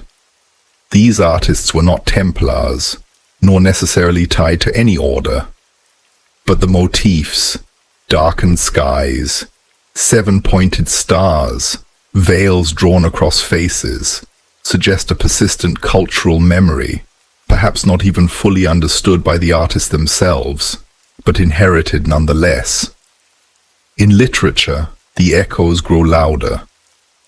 From the Romantic poets to 19th century occult fiction, we see recurring references to blood moons, hidden scrolls, lost orders, and awakenings tied to cosmic events. Mary Shelley, in Frankenstein, writes of a red-shrouded moon that casts no warmth, only memory. Bram Stoker, in Dracula, draws on symbols of eclipses and dark cycles. Even in more modern works, Umberto echoes Foucault's Pendulum, Dan Brown's novels. There is a consistent hunger for hidden structures beneath history, many of which trace lines back to the Templar mythos and its connection to time. Perhaps more surprising is the influence on scientific exploration. While mainstream astronomy dismissed mystical interpretations, early modern researchers like Johannes Kepler and Isaac Newton maintained private interests in alchemy, prophecy, and esoteric geometry. Newton, in particular, wrote extensively on biblical chronologies and attempted to align scriptural prophecy with celestial events. While his connection to Templar legend is tenuous, his efforts mirror the same impulse, that divine timing is measurable, and that eclipses mark thresholds, not just shadows. Even architecture did not escape the ripple. In cathedrals built long after the fall of the order, we still find astronomical alignments. The Chartres labyrinth, often walked in meditation, has been linked by some to lunar cycles. The rose windows of Notre Dame de Paris contain red glass patterns that shine brightest during certain lunar phases. One French architectural scholar suggested the placement of certain buttresses reflects a knowledge of eclipse recurrence, though such claims remain controversial. And yet, the deeper the history goes, the more the motif of silence returns. This silence is not passive, it is intentional, a silence that holds space for what cannot yet be spoken. In esoteric philosophy, silence is often equated with containment, a seal, a pause, a breath before revelation. This aligns with the Red Eclipse prophecy's structure, the idea that knowledge is not suppressed by fire, but sealed by time, that the moon's red shadow is not the end, but the sign that the silence is ready to lift. In the 20th and 21st centuries, as occult and alternative history studies expanded, the prophecy evolved again. No longer just a Templar myth, it became part of a larger narrative about lost civilizations, cyclical time, and suppressed truths. The rise of digital platforms enabled the spread of obscure fragments, scrolls, carvings, chapel blueprints, all hinting at an ancient signal embedded in the stars. Fringe scholars proposed models of temporal geometry, suggesting that time behaves like a spiral rather than a line, and that blood moons are points of intersection between cycles. This language, strange and modern as it seems, circles back to what the Templars may have already believed, that the moon is not merely a satellite, but a measure, that red eclipses are not anomalies, but appointments, and that prophecy is not about prediction, but recognition, the act of seeing what has been quietly repeating, waiting for us to notice through myth, art, architecture, science, and secrecy. The red eclipse has persisted not as a single narrative, but as a recurring echo across disciplines and belief systems. It has passed through the hands of masons, monks, mystics, astronomers, and storytellers, each adding a layer, a variation, a verse, but the melody has remained strangely consistent. Now, as the eclipse approaches once more in 2027, the pattern returns, not as proof, but as invitation. An invitation to remember, to reflect, to listen. Some secrets aren't written in ink, but carved in stone, sewn into robes, or whispered between the shadows of architecture and moonlight. The red eclipse prophecy, long buried beneath layers of myth, persecution, and silence, survives not as a single scroll or text, but through a language of symbols. These signs were never meant for the masses. They were built for the initiated, those who knew where to look and how to see. Over centuries, they have resurfaced, sometimes clearly, other times buried behind centuries of decay and reinterpretation.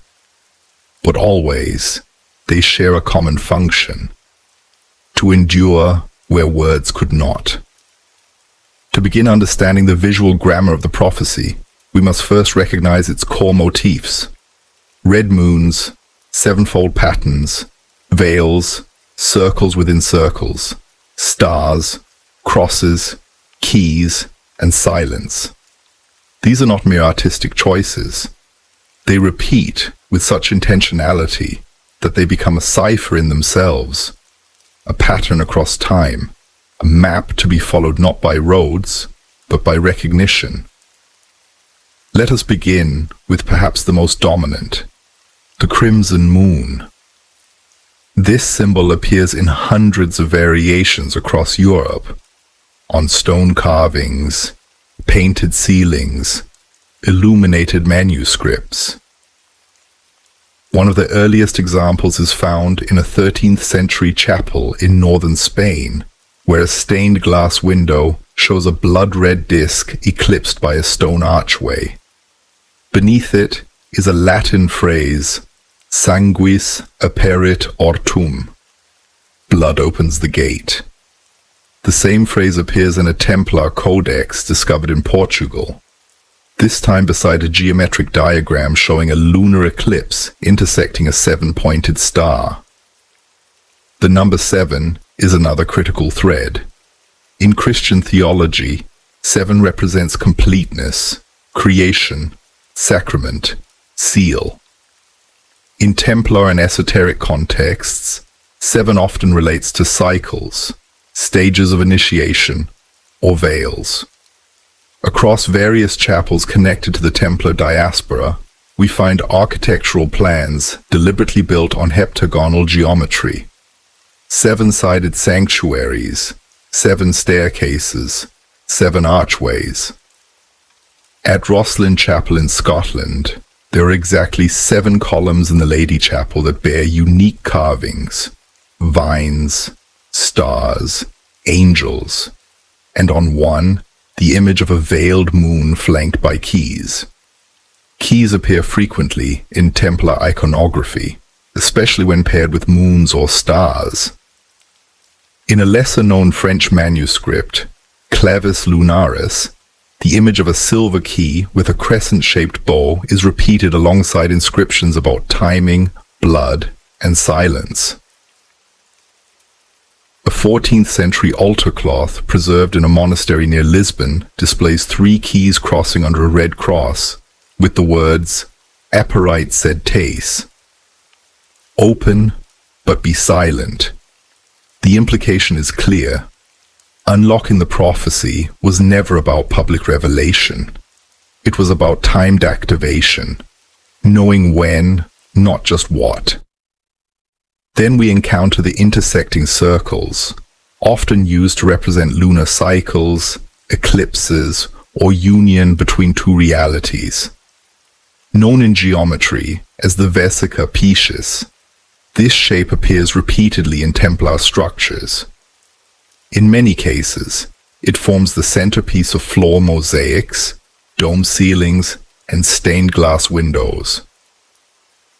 At the Abbey of Alcobaça in Portugal, a hidden chamber beneath the altar reveals a mosaic depicting 3 overlapping circles, one white, one grey, one red, culminating in a central point of gold. Some believe this is a visual representation of the prophecy's culmination: eclipse, silence, awakening. Symbols were never meant to remain static. They travel. In 15th century German woodcuts, we see depictions of a robed figure bearing a staff topped with a crescent and a 7-rayed star. In some versions, the figure is blindfolded. In others, they hold a scroll sealed with red wax. These images often carry marginal notes. The hour will pass in crimson shadow, or the seal stirs not by hand, but by wheel. Historians have dismissed these as esoteric nonsense, but when compared across regions, their consistency becomes haunting. Different artists, different centuries, yet the same set of shapes. Across the Atlantic, in the church of San Miguel Arcangel in Mexico, an altar painting from the 16th century shows St. Michael casting down a demonic figure beneath a red-tinged moon. What makes the painting unique is the inclusion of a small Templar-style cross on the hilt of the saint's sword. It is faint, almost lost in the paint, but unmistakable. The painter, a Jesuit trained in Spain, left no records of his inspiration. But it is not the only such painting. Several Latin American churches contain astronomical motifs, eclipses, veiled stars, bleeding suns, that seem out of place for their time and context. If the prophecy traveled with the escaping Templars or their allies, then its symbols followed. Another potent emblem is the rose and the cross, eventually formalized by the Rosicrucians, but arguably predating them by centuries. The red rose, when combined with a cross, represents secrecy blossoming from sacrifice. In one Templar fresco, a rose is depicted blooming over a crescent moon, its petals stained with red droplets. The accompanying text reads, "In petalis memoria, in luna veritas." In the petal's memory, in the moon truth. We cannot overlook the most profound symbol of all, silence. In Templar inscriptions, silence is not absence. It is a living force. Many tombs associated with the order bear the symbol of a single hand raised in a gesture of quiet. In some, the lips are sealed with a line. In others, the face is turned toward a red circle in the sky. A statue found in the ruins of a French commandery shows a cloaked figure seated beneath a tree. Its head bowed, a key in one hand, and the other pressed to its lips. This image, echoed in dozens of variations across Europe, has become the signature icon of the prophecy, the watcher in silence. It is through these symbols, layered, repeated, adapted, that the prophecy continues to breathe like an underground river. It finds cracks in history's foundations and flows onward. For those who know how to read, these patterns are louder than any parchment. They speak in geometry, in color, in light, in shadow. Even in modern times, artists, architects, and mystics continue to draw upon this legacy, perhaps unknowingly, perhaps not. Buildings aligned to eclipses, rituals timed to the blood moon, books adorned with stars and veils and seals. Sometimes what we call coincidence is merely inheritance, unrecognized but undeniable. And now, the patterns converge again in August 2027. When the Red Eclipse casts its shadow once more, the symbols may awaken in ways we can't yet measure. Sunlight through stained glass will strike old mosaics. Moonlight will fall upon forgotten carvings. Scrolls, long dismissed, may be read anew. For prophecy does not always scream. Sometimes it waits, patient, encoded, and glowing red beneath the quiet pull of a lunar veil. Some legends are content to remain in the past, but others, particularly those whispered through time rather than written, have a way of finding their way back. The Red Eclipse prophecy, like a shadow that returns every 7 steps, has not vanished.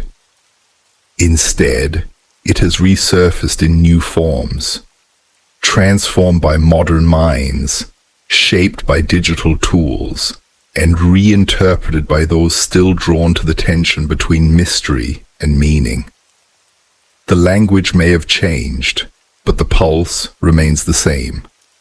And now, as the year 2027 approaches, the prophecy enters the contemporary mind, a world of satellites, social networks, and scientific precision. Yet still, the old questions remain. The most striking echo in modern times begins not in a cathedral or a lodge, but at the heart of astronomical science. According to NASA, a penumbral lunar eclipse visible across parts of Europe, Africa, and the Middle East is scheduled to occur on August 17th, 2027. The timing is curious, not because eclipses are rare, they occur roughly twice a year, but because of the specific geography of this event. The path of visibility closely aligns with ancient Templar roots, including Spain, Portugal, southern France, and regions near Jerusalem. In isolation, this is simply a poetic alignment. But for those tracking the patterns outlined in old diagrams, the 7-cycle model embedded in Templar star charts, the 2027 eclipse matches a node of significance. In fact, fringe researchers and independent scholars have quietly compiled what they call the Sanguine Table, a chronological map of red-hued eclipses, each spaced according to known Templar intervals of 7 lunar cycles, roughly 18 years. The 7th eclipse in this particular lineage falls unmistakably in 2027.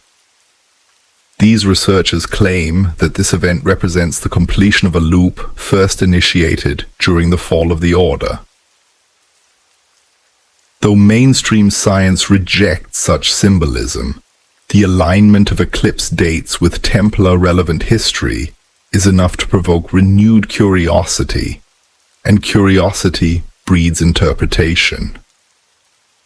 In recent decades, numerous books, blogs, and videos have emerged discussing the Templar prophecy, not merely as legend, but as a timeline awaiting fulfillment. Some claim the prophecy is tied to the return of a hidden order.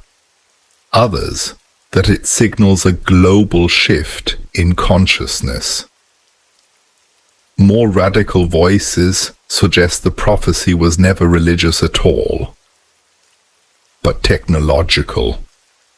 A code left behind by an advanced understanding of celestial cycles that modern science has only begun to rediscover. A few even speculate that ancient knowledge, long encoded in geometry and astronomy, will be unlocked by artificial intelligence aligned with the timing of the eclipse. Of course, many of these interpretations exist on the fringe, but their growing presence reflects something deeper. A modern hunger for mystery in an age of constant information. The idea of a prophecy too large to see in one lifetime becomes magnetic. The Red Eclipse then becomes not just a prediction, it becomes a mirror, reflecting our fears, hopes, and spiritual confusion in a world obsessed with certainty. One of the more grounded interpretations comes from scholars who study mimetic inheritance, the way symbols and stories pass through generations, regardless of origin. They argue that the Red Eclipse prophecy endures not because it is true in a literal sense, but because it taps into a universal pattern. Cycles of rise and fall, silence and revelation, concealment and emergence. These scholars trace the use of eclipse imagery through contemporary political art, protest symbolism, even fashion. One researcher published a study showing that during recent lunar eclipses, Google searches for Templar eclipse and crimson prophecy spiked dramatically, especially in English, Portuguese, and Arabic-speaking countries. Why? Perhaps it's because in today's world, fractured by uncertainty, overwhelmed by data, and haunted by ecological and spiritual collapse, the idea of a hidden order preparing to return feels reassuring. Even if we don't believe the prophecy literally, we want to believe there is a pattern, a meaning, a sign that chaos is not the end, but part of a larger design. That maybe, just maybe, there are those who remember what the rest of us have forgotten. In elite academic circles, there have also been strange stirrings. A private astronomical research group known as the Kronos Institute, operating out of Geneva, published a classified internal report in 2021 suggesting the 2027 eclipse aligns with a pattern of astronomical recurrence first mapped in medieval sky texts. The report, leaked by an anonymous source, hints at increased electromagnetic fluctuation and anomalous gravitational readings surrounding specific eclipse sites, though the findings were quickly retracted and disavowed. The fact that such a report was written at all suggests a quiet unease, or at least interest, within certain scientific enclaves. Beyond science, popular media has embraced the prophecy with increasing intensity. Several streaming documentaries have featured segments on the Templars' survival, linking their symbols to everything from global banking conspiracies to ancient extraterrestrial contact. While much of this content is sensationalized, some of it introduces serious academic voices. A recent docuseries titled Lunar Thresholds devoted an entire episode to the Red Eclipse theory, analyzing the repetition of eclipse imagery in medieval architecture and proposing that the Templars were not hiding a treasure, but a timeline. Online forums and digital archives are compiling references to the prophecy with almost devotional zeal. Social media groups are dedicated to decoding chapel blueprints, translating obscure Latin phrases, and sharing eclipse alignments. In one such community, a Portuguese user posted a photo of a centuries-old sundial recently uncovered in a Lisbon garden. The markings on the dial seemed unremarkable until lunar light hit it at a certain angle, revealing a hidden crescent and 7 dots etched in red stone. The image went viral, drawing speculation that it was part of a larger network of markers across the Iberian Peninsula. Perhaps the most intriguing modern interpretation comes not from historians or mystics, but from philosophers. In a recent lecture at a university in the Netherlands, a professor of metaphysical time theory argued that the Red Eclipse prophecy is less about a specific moment and more about pattern recognition. The Templars, he said, understood something that quantum physicists now confirm. Time is not linear. It folds, it loops, and within those loops are echoes. We call them prophecies, but really, they are reminders. So what then is the Red Eclipse reminding us of? That we are part of a story older than we remember. That truth requires silence before it can be spoken. That time itself may be seeded with invitations, moments where we are meant to stop, look upward, and wonder. You may not believe in prophecy, but even disbelief in the face of such symmetry becomes a kind of reverence. The blood moon draws near. The sky prepares once more, and beneath its coming shadow, old words rise again, not to predict, but to reflect. For every symbol decoded, another appears, more obscure. For every document uncovered, a page is missing. For every theory confirmed, a deeper mystery waits in silence. The story of the Red Eclipse is not a completed manuscript. It's a palimpsest, overwritten through centuries, scraped clean and rewritten again by hands both cautious and courageous. It is a puzzle that resists finality, offering tantalizing clarity before retreating into shadow. Even after all the scrolls, frescoes, rituals, alignments, and whispers, what remains most potent are the questions we still cannot answer. We do not know, for example, whether the Red Eclipse prophecy was ever written in full.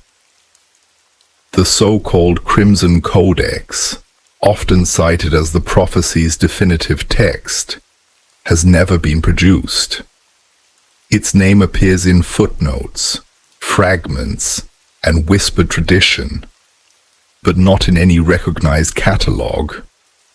Was it destroyed during the Purge? Was it divided and scattered among trusted guardians, like a mosaic designed never to be viewed whole?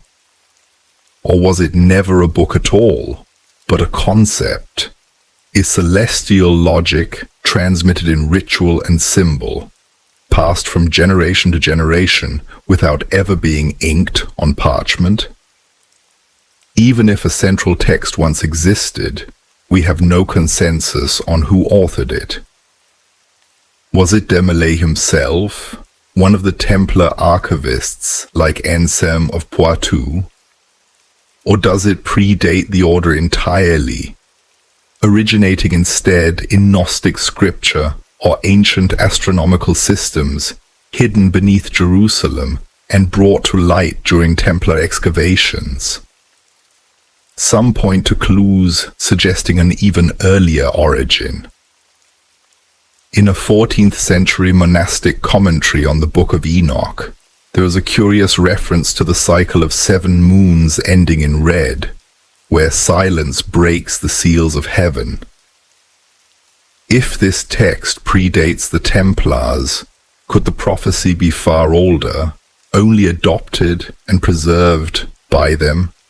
Another major gap lies in the timeline itself. The 7 cycles motif recurs constantly, but no definitive start date has ever been agreed upon.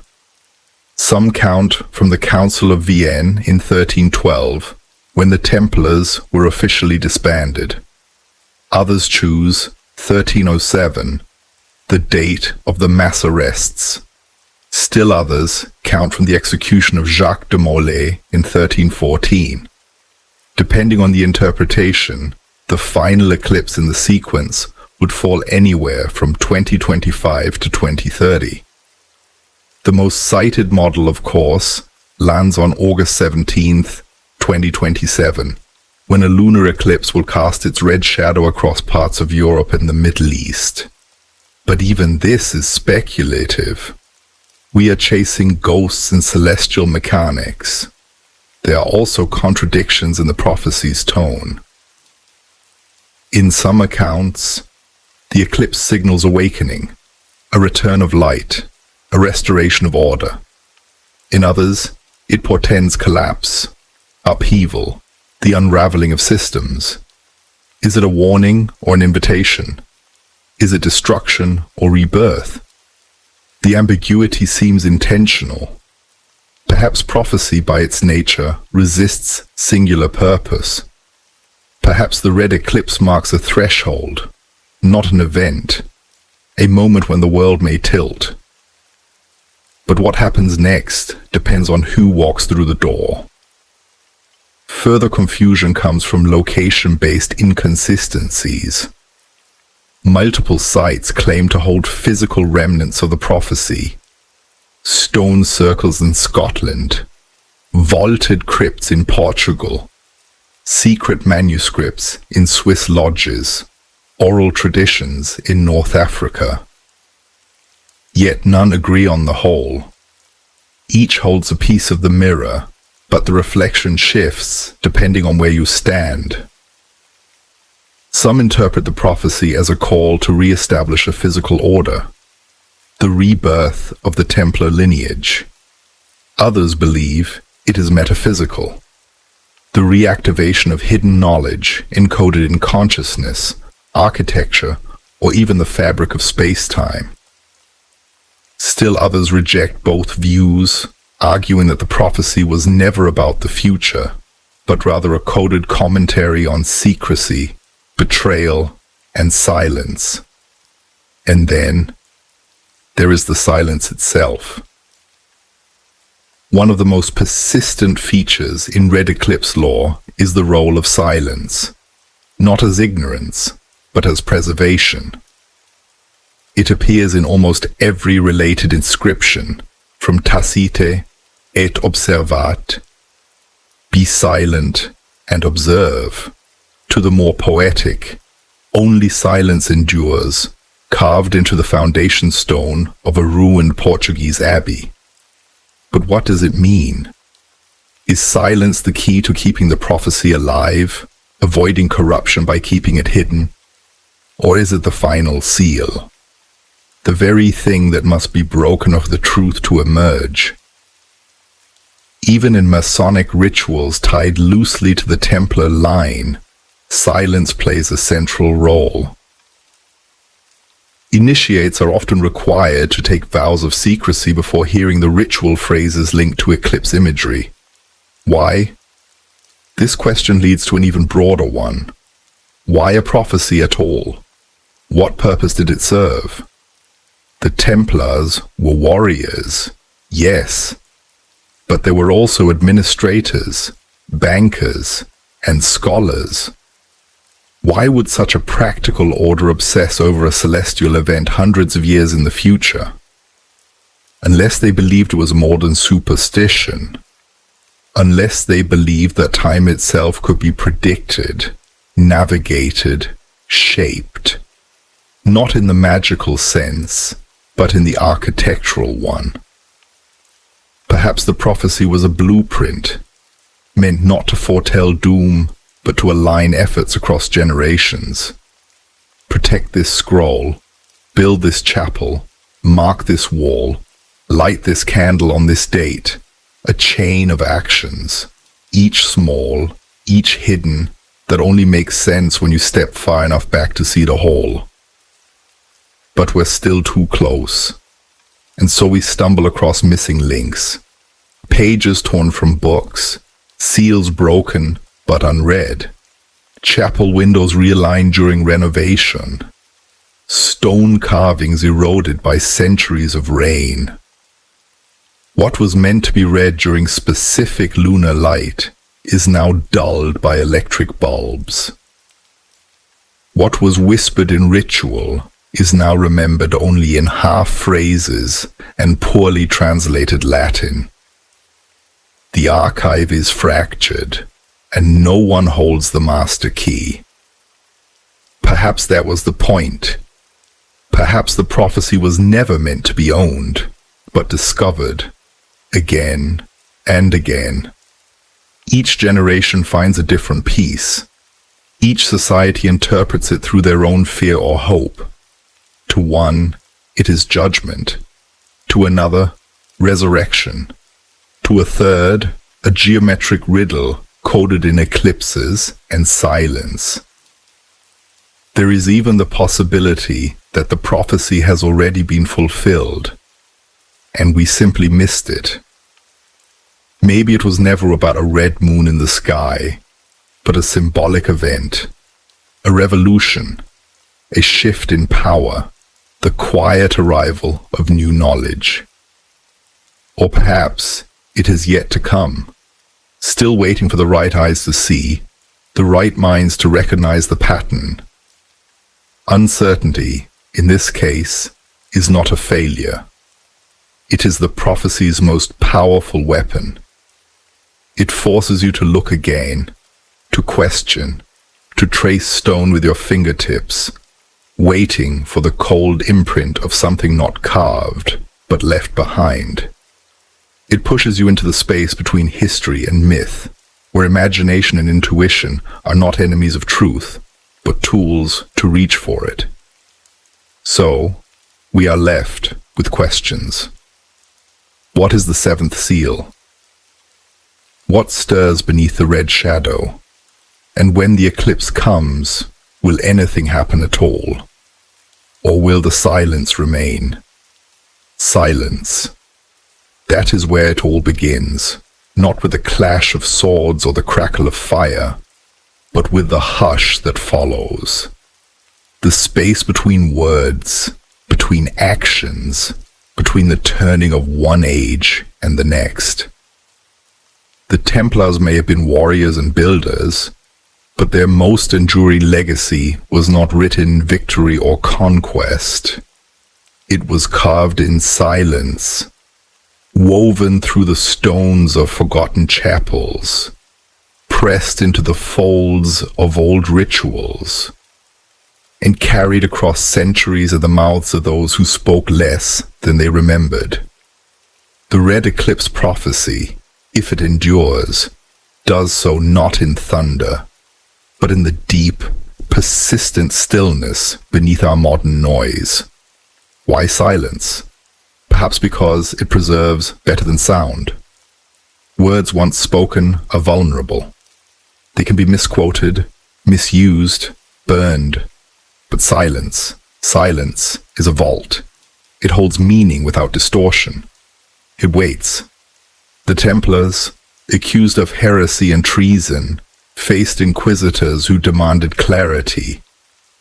Yet many of them offered none, not because they were empty, but because they were full, too full perhaps, to risk the crude blades of public misunderstanding. To the Order, silence was not passive. It was intentional, a form of spiritual architecture, a seal in itself. And what of memory?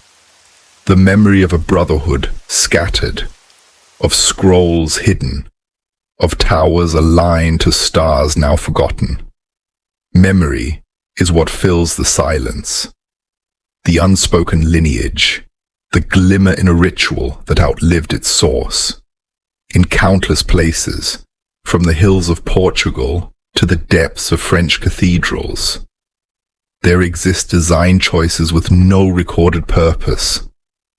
doorways that open to walls, windows that shine red only once every few decades, labyrinths built into floors where no congregant was meant to walk. What are these, if not acts of memory? Echoes of something once known and now remembered by design, if not by mind. The Red Eclipse prophecy exists in this tension between silence and memory, between the known and the withheld. And perhaps that is why it has lasted. A prophecy shouted from rooftops rarely survives the fire, but one carved into cycles, embedded in stone, veiled in darkness, that one has a chance. There is something deeply human in this kind of secrecy. The instinct to encode, to preserve meaning, not by stating it, but by hiding it safely within layers. We do this in myths, in music, in architecture, in ritual. We tell the same stories in new shapes, waiting for the listener who knows how to hear. The Templars were no different. If they believed that a certain moment in time, a red eclipse, a seventh seal, would open a door or mark a transformation, they would never speak it plainly. They would build for it, wait for it, guard it. Not because they were afraid, but because they were committed to legacy. And legacy is something far deeper than legend. It is what survives not in books or monuments, but in action and repetition. Legacy is what you do when you are no longer seen, when the future becomes your audience. To the Templars, the Red Eclipse may not have been an ending or a singular event. It may have been a mirror, a moment to reflect what had been carried, hidden, and prepared. A moment when silence breaks not in sound, but in recognition. In philosophical terms, silence and legacy are closely entwined. The Greek notion of aletheia, truth as unhiddenness, suggests that truth does not arrive with force, but emerges slowly as veils fall away. In this view, the Red Eclipse becomes not a prophecy of doom or divine intervention, but a symbolic unveiling. A moment when something long buried beneath assumptions, power structures, or forgetfulness returns to view. Not suddenly, not loudly, but completely. And if silence is the medium of this unveiling, then memory is its compass. What you remember, even if imperfectly, orients you toward what you seek. It allows you to navigate the unspoken. The very structure of prophecy depends on this, on people remembering just enough to feel the tremor when the pattern returns. That tremor is what has kept the Red Eclipse alive, a shiver in the collective story, a ripple through ritual, a hesitation in the face of a red moon. We live now in an age that fears silence. We fill it with noise, with content, with commentary. But the Templars knew that silence could speak. That prophecy, if spoken too soon, could be destroyed. That timing matters. They were less prophets than gardeners, planting signs across the ages, trusting that the right moment would come. That someone, perhaps you, would stand beneath the blood-red moon and understand what they meant, not in exact words, but in resonance. And what do we do with this legacy? Do we dismiss it as romanticism, myth, symbolic nonsense? Or do we listen for what still hums within the stones and stars? To believe the prophecy is not to believe in supernatural destiny. It is to believe in continuity. That meaning can survive destruction, that symbols can outlast kings, and that the future can be shaped by the careful placement of memory. Even now, we do not fully know what the prophecy meant. We may never. But perhaps it was never meant to be fully known. Perhaps the Red Eclipse is not a message, but a mirror, one that asks, what do you see when the world turns red and the sky falls silent? Do you feel fear or recognition? When you walk through a cathedral and see the eclipse carved into the ceiling, or hear a story about a hidden scroll, or find a 7-pointed star in the corner of an ancient wall. What stirs inside you is not certainty. It is legacy waking up, a whisper through time, a pattern beneath the noise, a moment of stillness in which history becomes personal. The Templars are gone, but their silence remains, their symbols remain, and the Red Eclipse still approaches. You have followed the path through fire and stone, through red moons and ruined chapels, through the silence between centuries. And now, as the story draws to a close, if it ever truly closes, you find yourself standing not at the end, but at the edge. Because this was never just a history. It was an invitation, a soft whisper through the noise of time, calling not for belief, but for attention, not for obedience, but for curiosity. You are not a spectator here. You are a seeker. That, perhaps, is the final truth of the Red Eclipse prophecy, that it was always meant for the one who listened long enough, the one who stayed up late, watched the shadows move, felt the hair rise on the back of their neck at the sound of wind through old stone. It is not about prophecy fulfilled in spectacle. It is about the quiet recognition that something has always been moving beneath the surface. Something timed, something woven, something still unfinished. What does it mean to be a seeker in the modern age? It does not mean swearing oaths in candlelit crypts or chasing relics across continents.